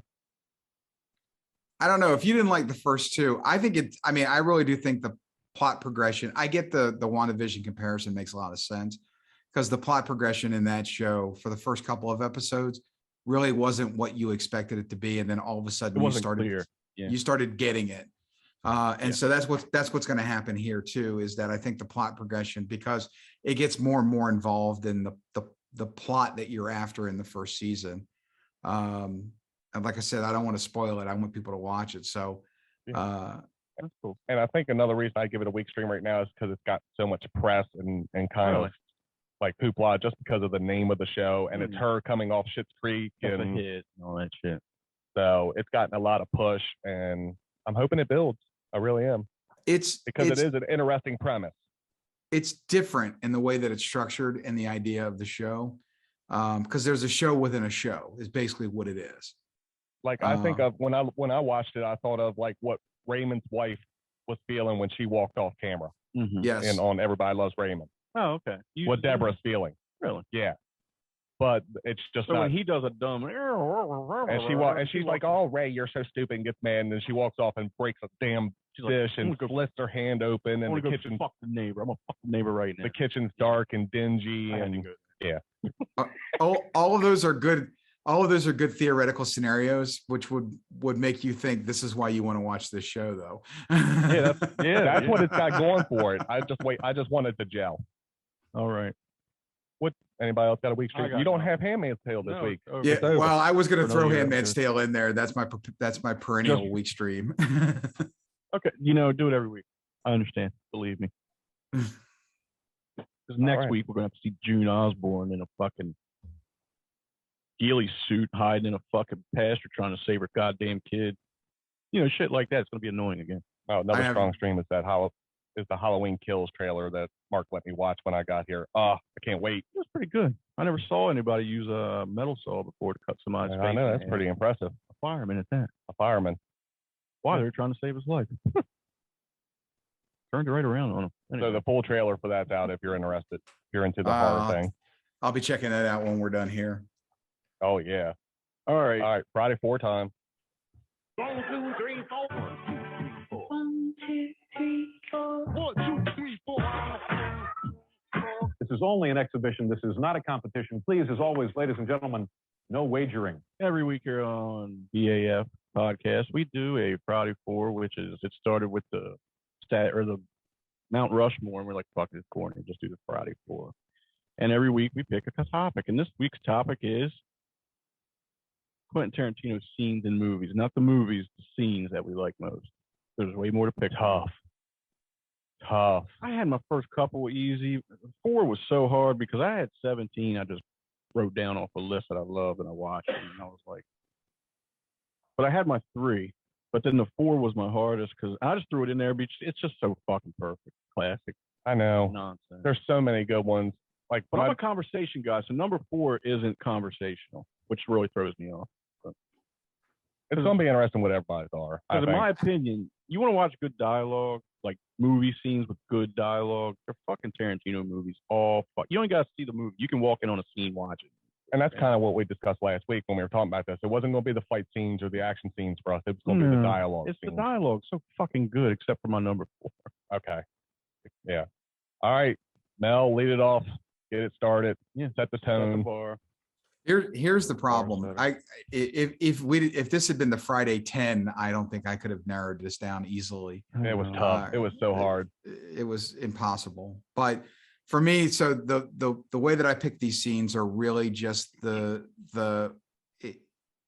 got to have more than one element to it. It can't just be a cool dialogue scene, or it's got to have impact for me. And so that's how I still narrowed it down. But even then, there were ones I left off the list that I was just like, I don't know, maybe I should put that on. So for me, it's the introduction of the wolf in Pulp Fiction. That's a great scene. God. See, this is going to be one of those ones where we're just like, God damn it. Yeah, that's a good deal. Yeah, that's a good one. The wolf scene is your number 1. Wolf scene is my number 1, man. Okay. It's one of the best things I've ever watched. I'll still just watch that scene. I like the whole Bonnie situation chapter. I can watch that whole fucking chapter.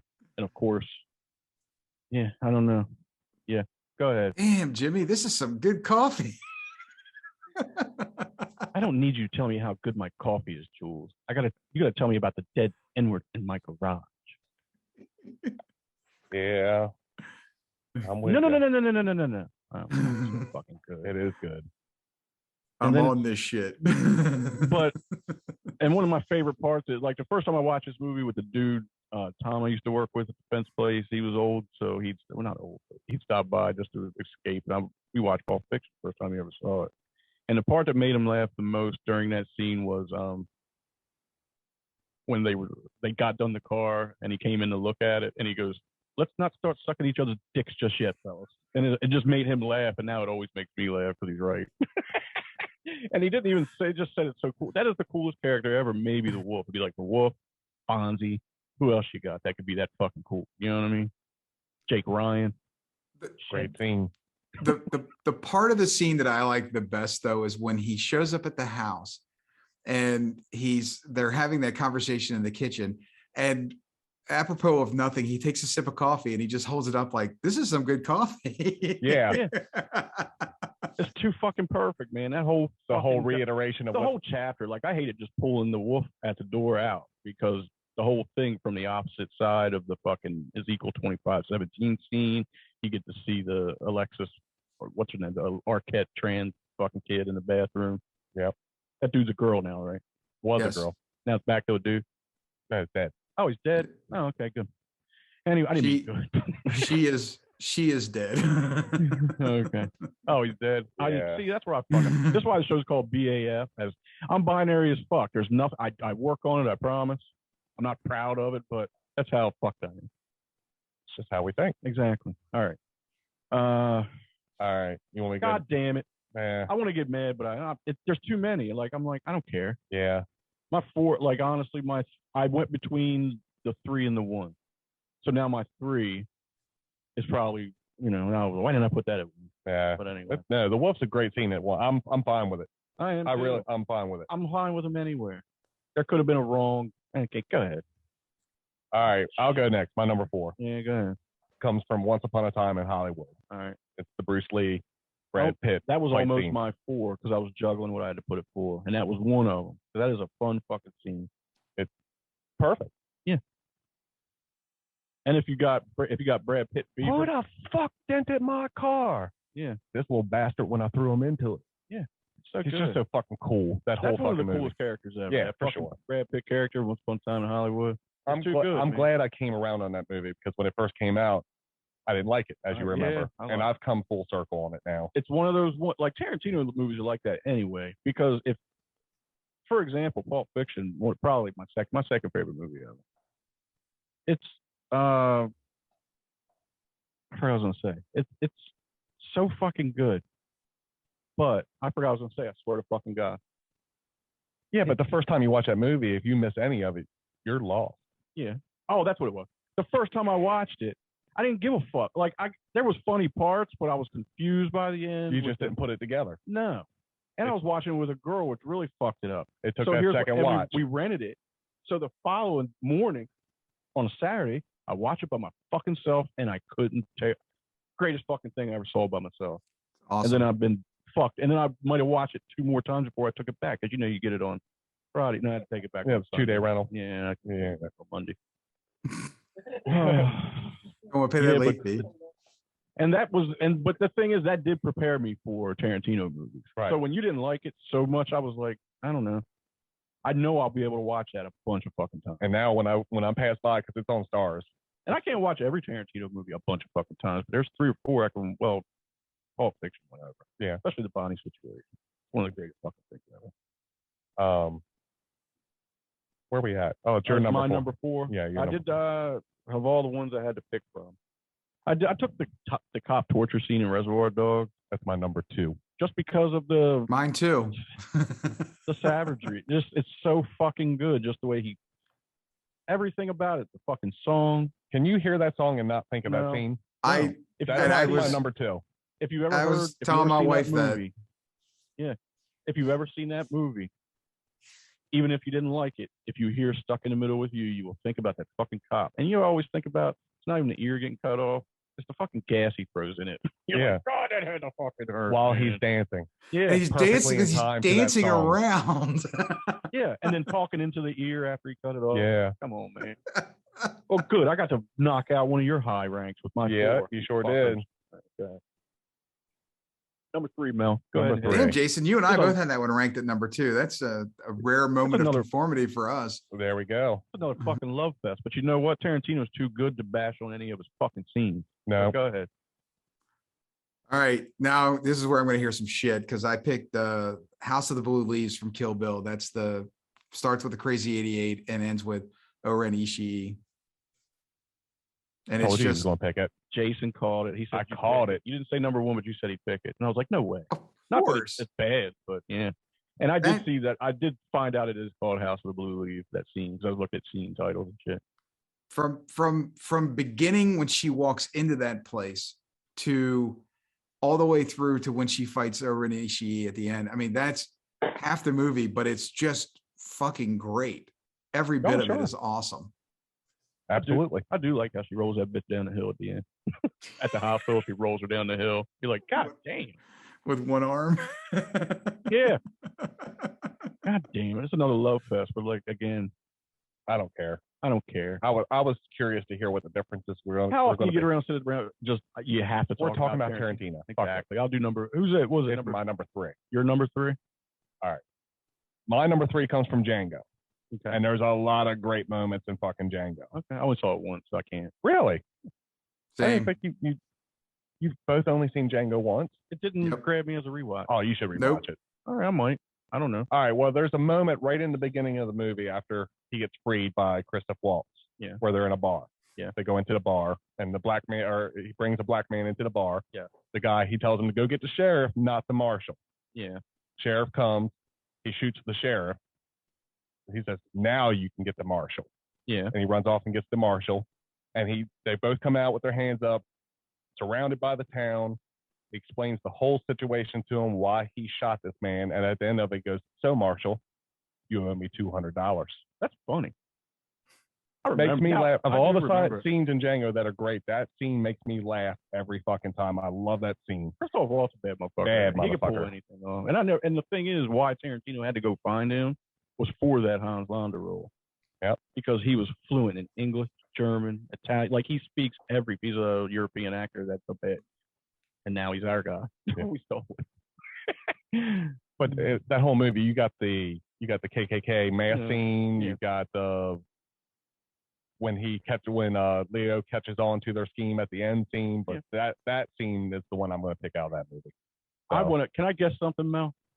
Go ahead. With you, as far as I'm going to say this isn't a rewatch for you because you found too many historical inaccuracies to really give a shit. And if I'm wrong, that's fine. But I also think Inglourious Bastards might rub you the wrong way too, because that's complete just history fiction or fantasy history fiction. Like Once Upon a Time in Hollywood. I like Inglourious Bastards. I've seen it probably 4 or 5 times. I didn't know how you would feel about it being. I don't know what it is. And here's the funny thing. So like when it was out at the theaters, my wife took our 2 sons to go see it, and I took my daughter to go see. Yeah. And because my daughter was too young to go see Django, we went and saw Monsters, Inc. instead. And so it's an excellent movie. I mean, we'd already seen it, but it was back in the theater again. So that's why we went and saw it. And then I watched it. And so they raved about how great this movie was. So I sit down and watch it, and it just, I mean, I hate to tell you this, but I actually fell asleep during the movie. And so I, backtracked, started watching it to the end. And when I got done, I was just like, it felt like a job. Because I think there's some real good scenes in Inglourious Bastards, and I like the characters, but and my wife tells me this too. Because she loves the movie. She kept saying, "Oh, I love this scene from Django, and I love this scene." When we were talking about this, and I was like, none of it really moved me. But I'll give it a rewatch and see if I'm off target on it. But I put it in the same category as, same thing for me. Neither one of them. They felt the same to me too. I enjoyed them while I watched them, but I never thought to go back for a rewatch. Other than the Brad Pitt scenes and of course the Hans Landa scenes, I don't enjoy Inglourious Bastards. I could watch that motherfucker, and I have several times. That would be at the bottom for me. No, well, maybe not all the way at the bottom, but I've never been to a movie in a theater before where they stood up and applauded at the end. My girl Holly went with me. We went on a Wednesday after. It was a Wednesday afternoon during the sun, whenever it released, and we both had off or whatever. We went and saw fucking, because I talked her into it. She was like, "I don't see a fucking shit," and I was like, "Come on." So we went, and she didn't hate it at all. But then all these white people that were off that Wednesday applauded at the end. I've never seen anything like that in my life. I mean, I liked it, but I didn't think it was. I didn't stand. I didn't do it. Yeah, but they were from the synagogue down the street, and Hitler just died on screen. Must have. I didn't see if they were Jewier at all or not. Yeah. He just got a grunt from the. If I got a grunt from Harp, that must have been a bad one. Yeah. All right, it's your number 3, Mark. My number 3. All right, this could have been my number 1, but I went with Wolf at the Door. Being the Shepherd, Jules and Ringo talking at the fucking diner at the end. That whole fucking scene where they go into the diner and they have their talk from beginning to end, so that when they come in till they walk out. My favorite, and it goes with the Bonnie situation. That's just fucking poetry. And my favorite part is when he has the gun on him, and he said, "What? Oh, man, I can't believe I can't remember." He said, "You'd be dead as fried chicken." That's one of my favorite things, and I've never been able to repeat it. I always forget. Like when there's a good, "You'd be dead as whatever," I always forget fried chicken. I just say fuck. But fried chicken, like that's one of my, and he calls him Ringo because of his English accent. point the gun at me, baby. Point the gun at me. And she listens. And then Vince comes out of the fucking toilet, and he's like, "You give that Nimrod $500, I'll shoot her on principle alone." Shut the fuck up, Vince. God, it's everything perfect about it. And then, best part of it all, maybe the whole movie for me. Go in there and get my wallet. Which one is it? The one that says "bad motherfucker." Like, duh. God, fuck, man, that's my shit. I might watch that tonight, just the fucking diner scene. I don't know. You'll end up watching the whole movie. I don't know, maybe. God damn it. I could have just. Oh no. I could have just picked scenes from Pulp Fiction, really, for my 4. I had to not do that. And I tried not to. But that's what I did, and I'm peppering them with things. Because I definitely struggled between the scenes that I picked and whether I wanted that one there. Because I think it's great. I mean, everything from the tell that bitch to be cool. We're just bitch be cool. We're just tell that bitch to shut the fuck up. He makes him say it too. Bitch, say bitch be cool. Be cool, honey bunny. Be cool, honey bunny. Well, you got a back to back. You. Sorry, now I'm just in it, man. God. Well, you got a back to back. You got number 2 as well, because both of our number 2s are gone. Oh, I got number 2? Yep, yeah. You got number 2 as well. The 100 Nazi scouts fucking speech at the beginning, or sort of the beginning of Inglourious Basterds. I love it. That's the one part I do love. The fucking the Inglourious Basterds, when he marches up and down the line and gives that speech. And you will get me my scouts, or you will die trying. But they also the one that goes with that is the Bear Jew coming out of the cave. Yep. And it's like, and they do he does the whole fucking Fenway. We got a Jew here willing to die for country. Oblige him. And and I love the boys laughing. Yeah. They're just so desensitized to all this shit. Those are the scenes I can watch over and over and over. Yeah. I can watch the whole fucking thing. No, those scenes are fucking tops. Yeah. Yeah. Oh. Yeah, right. 100 Nazi Scouts is my second one. And here's the number 1s all the way around. I already know mine. Fucking whoop at the door. Yep. But go ahead. Let's see if we're the same. All right. Go ahead, Mel. Ezekiel 25:17 from Pulp Fiction. Ezekiel 25:17. This is on my list of everything. Like I said, I almost put it anywhere. I just didn't. That was the one I texted the other night. Great over iconic. And then I realized it's just as great. And that is the iconic scene. It is both. I agree. And that's my number 1 as well. Yeah, that one was a slam dunk because it's no Hogan Andre, but it is pretty iconic. And honestly, that's the one I thought he would have that, but I get the wolf. I totally get the wolf. What does Marcellus Wallace look like? What? This could have easily been. What country you from? What ain't no country I ever heard of? They speak English and what? What? English, motherfucker. Do you speak it? Yes. Then you know what I'm saying. Describe what Marcellus Wallace looks like. What? Say what again? Say what again? I dare you. I double dare you, motherfucker. Say what one more goddamn time. He's black. Go on. He's bald. Does he look like a bitch? What?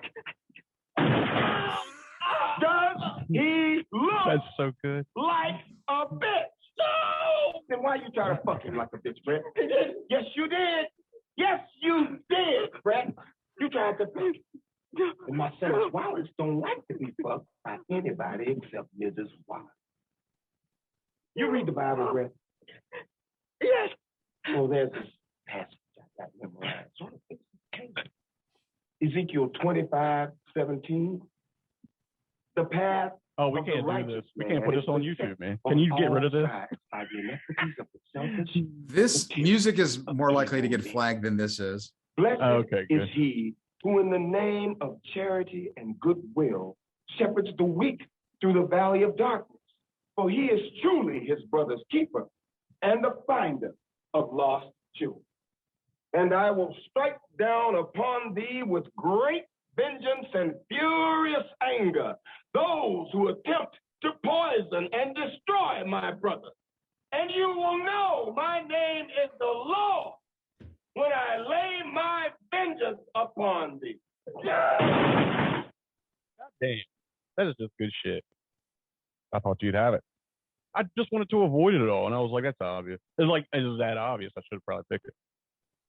So that's Of course, it's on my fucking list. Frank Whaley is Brett, right? And then Alexis Arquette is in the bathroom, and then Orlando Jones is, gosh, I can't remember his name now. The guy that ends up being in the car with him and he blows his head off. Well, you gotta have an opinion. Blows his head off. What is his name? Marvin. Marvin, that's it. Thank you, G-Dub. All right. I'm gonna tell you what. Can I do an honorable mention? One of the ones I this was gonna be a 4. Okay. But now I know it could have been a fucking 3 or 2 probably. This is how good this motherfucker. Okay. Please tell me. Great grandfather gave this watch to granddad for good luck.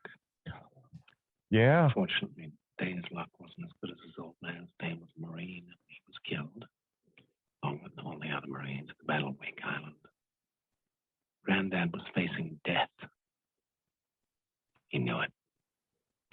None of those boys had any illusions, but they were leaving that island alive. So 3 days before the Japanese took the island, Granddad asked a gunner on an Air Force transport named Wanaki, man he never met before in his life, to deliver to his infant son, we'd never seen in flesh, his gold watch. 3 days later, your granddad was dead, but Wanaki kept his word.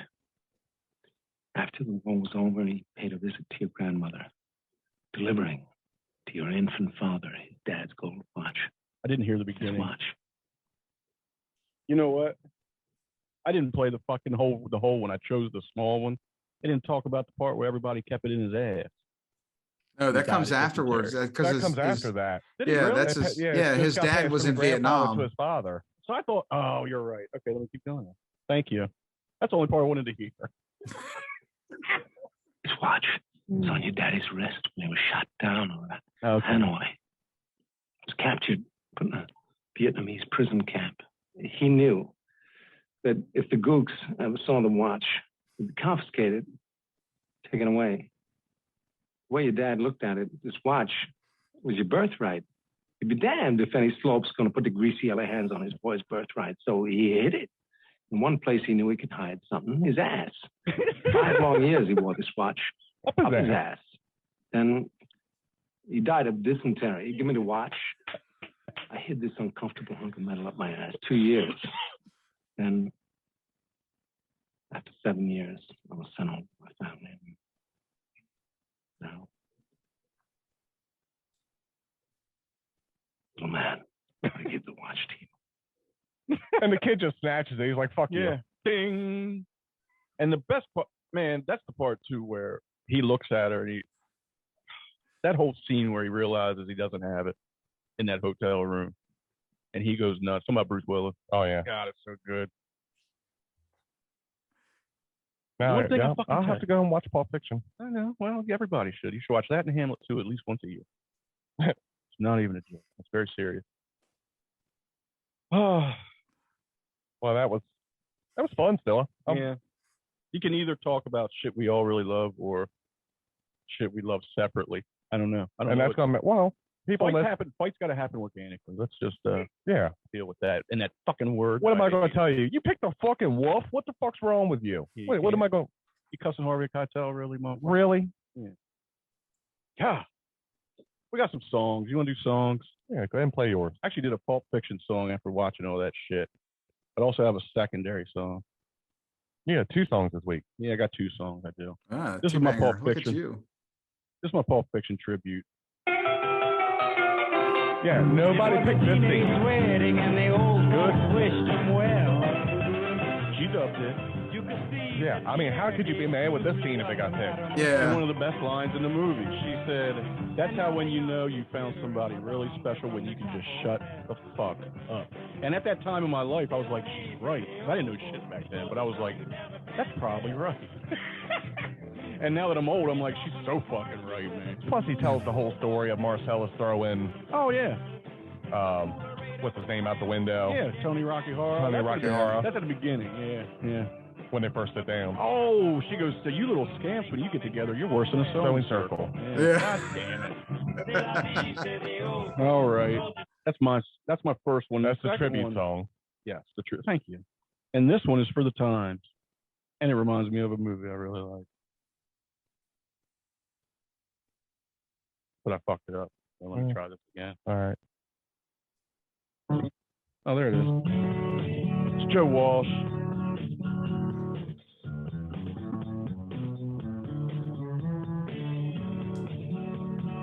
What's it called again? Like, I don't know. Mel, what movie starts with that song? Life of Illusion is the fucking song. I'm trying. I used to listen to it all the time. But this song reminded me of the day. Today, everybody, you can believe whatever you want. I'm trying to remember what the fuck his movie is. Oh, we both knew it. So, you're quizzing him. It's the opening credits. Yeah, it's right in the beginning. And we've discussed it on this podcast before, this movie. I don't know. I'm drawing a blank. The opening of The 40-Year-Old Virgin. Yep. It's the first place I ever heard it. All right. I like it. It's been a minute since I've seen that movie. I told you that movie is getting old for me, so. Yeah, it does. It's worth a rewatch. I've watched it. Have you? I haven't seen it recently. Mine comes from a movie as well from the one of the greatest movies from the 70s. You gonna play it or you want me to play it? You didn't send it to me, so you all right, I got you. Go ahead and unplug yours in. Oh, okay. So we don't get no static. All right, fine. There. Can't hear my dirty cracked up phone anymore. All right. Rogan and them said one day they can tell they know somebody's social status by what kind of condition their phone's in. And I was like, that's so fucking true. They said, if I see somebody with like a spider web break, I stay the fuck away from that motherfucker. You know what? He's so right. I get that. Totally. Yeah, I get it too, man. I get it too. All right. Well, I was going around the channels the other night and it was on and I couldn't help but watch it. And just when I turned it on,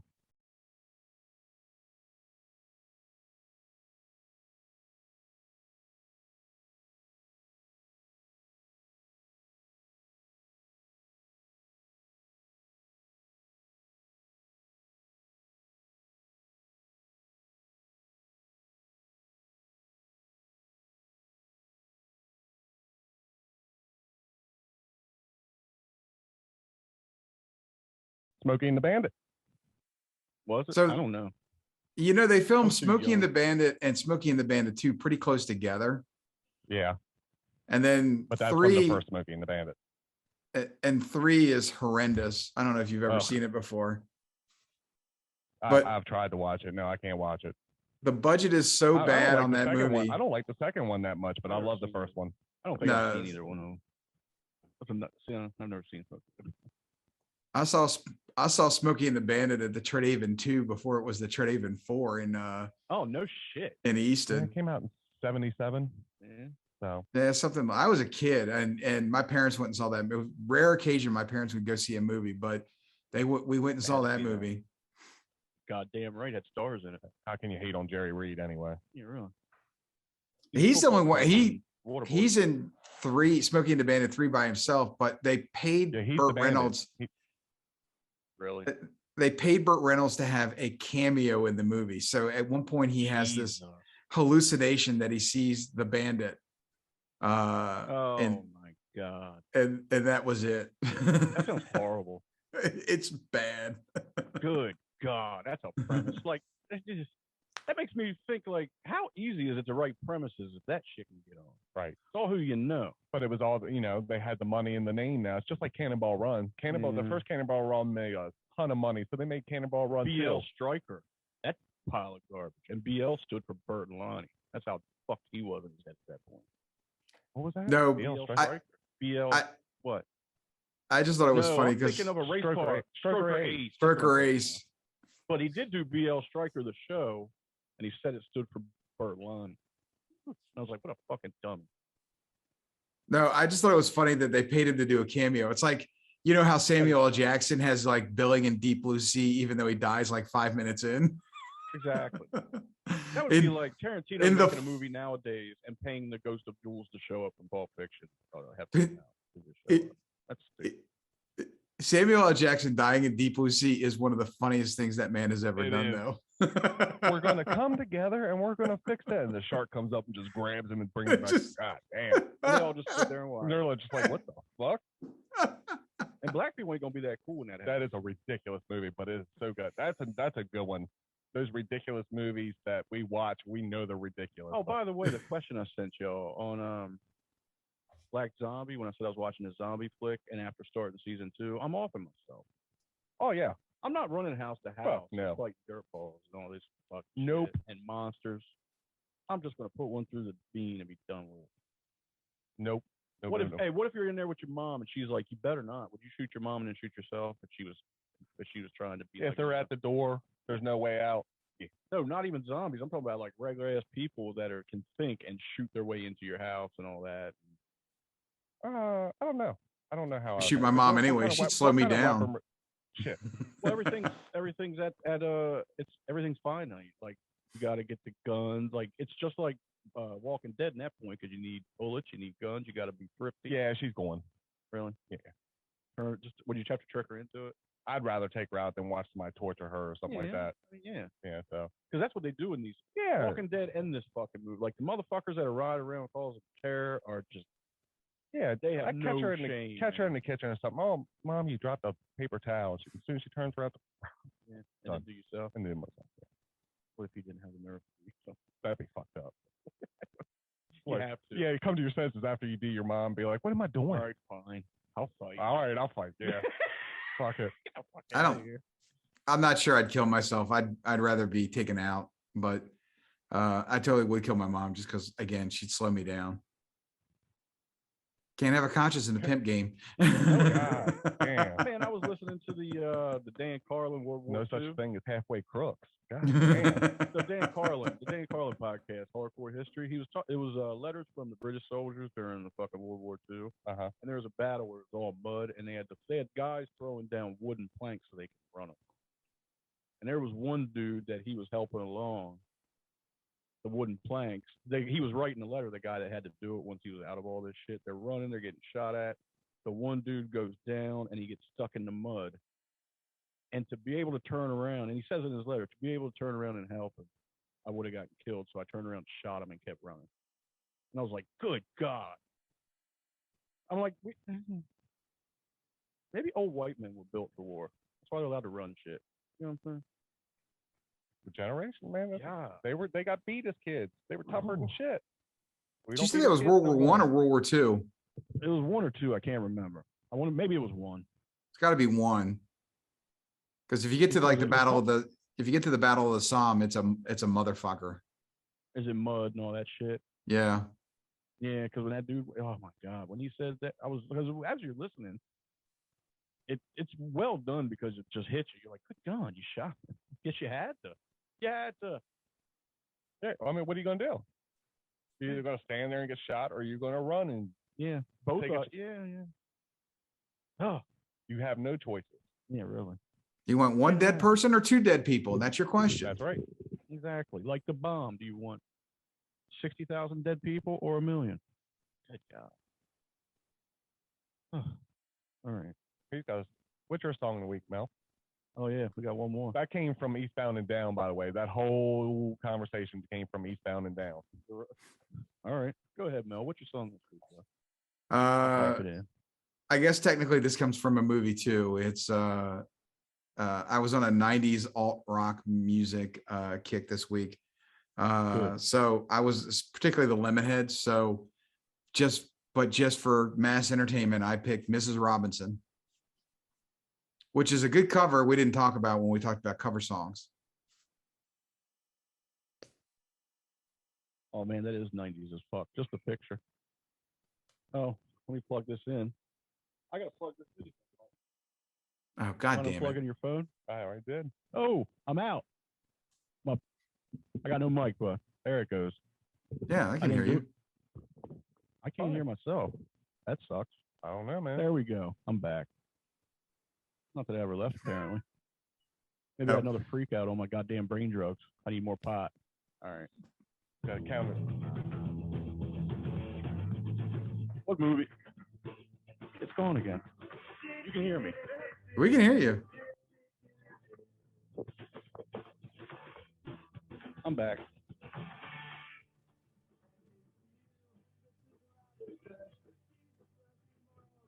Wayne's World 2. Yeah, thank you. So he's. And you know what? They keep it. He's actually. Yeah. He's actually listening to the Simon and Garfunkel version when he goes into the tunnel. You can put it on low if you want.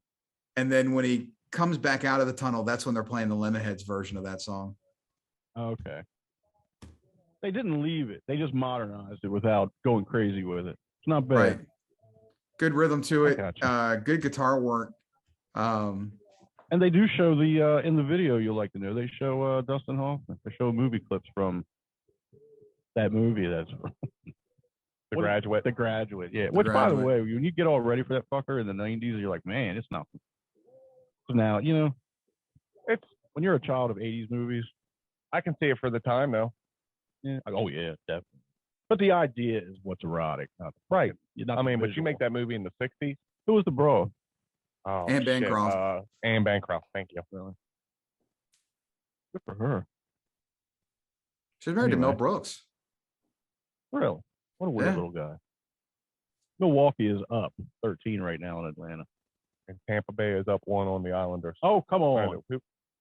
What? I don't know. I don't still know who I want to win. I'll take the Islanders just because of that coach thing that y'all were telling me. Right. It's the Caps coach. So he's going to go win another one with a fucking dumb team like from Long fucking Island. Cares about the goddamn Tampa Bay Lightning, for fuck's sake. A lot of people. Tom Brady, he needs that Tampa brand to be exquisite. Watching this shit, him and Gronk. Like I said, it doesn't matter. I want the Canadians to win. Yeah, the Montreal Canadiens back in the Stanley Cup You're final. with me on that too. The Canadians. You need a Canadian team to win. It's been since '93, I think. Yeah. Come on. What if we had a baseball league and had some dirty fucking European teams in it? And they just kept winning the World Series. It would bother us. It would bother us. You know. It's not. All right, we done for this week. That's all I got. All right. Yeah, I think we tapped it out. All right. Got to come up with our Friday 4 for next week now. Don't worry. Well, I had an idea, but we'll see where it goes. We'll talk about that off there. All right. Yep, I'm out of here. We out. We out. All right. We out. Later, guys. Thanks for listening. Wait a minute. Thank you, buddy. What if we want to send an email? Oh, I don't know. How do we do that? Nobody got all the way to the end, but we'll do it anyway. BAFMMJ@gmail.com. Hold on, I lost my headset now. Say that again. BAFMMJ@gmail.com. Oh yeah, I got you now. Or you can read the info on the damn page. You click the button on. It's like the end credits.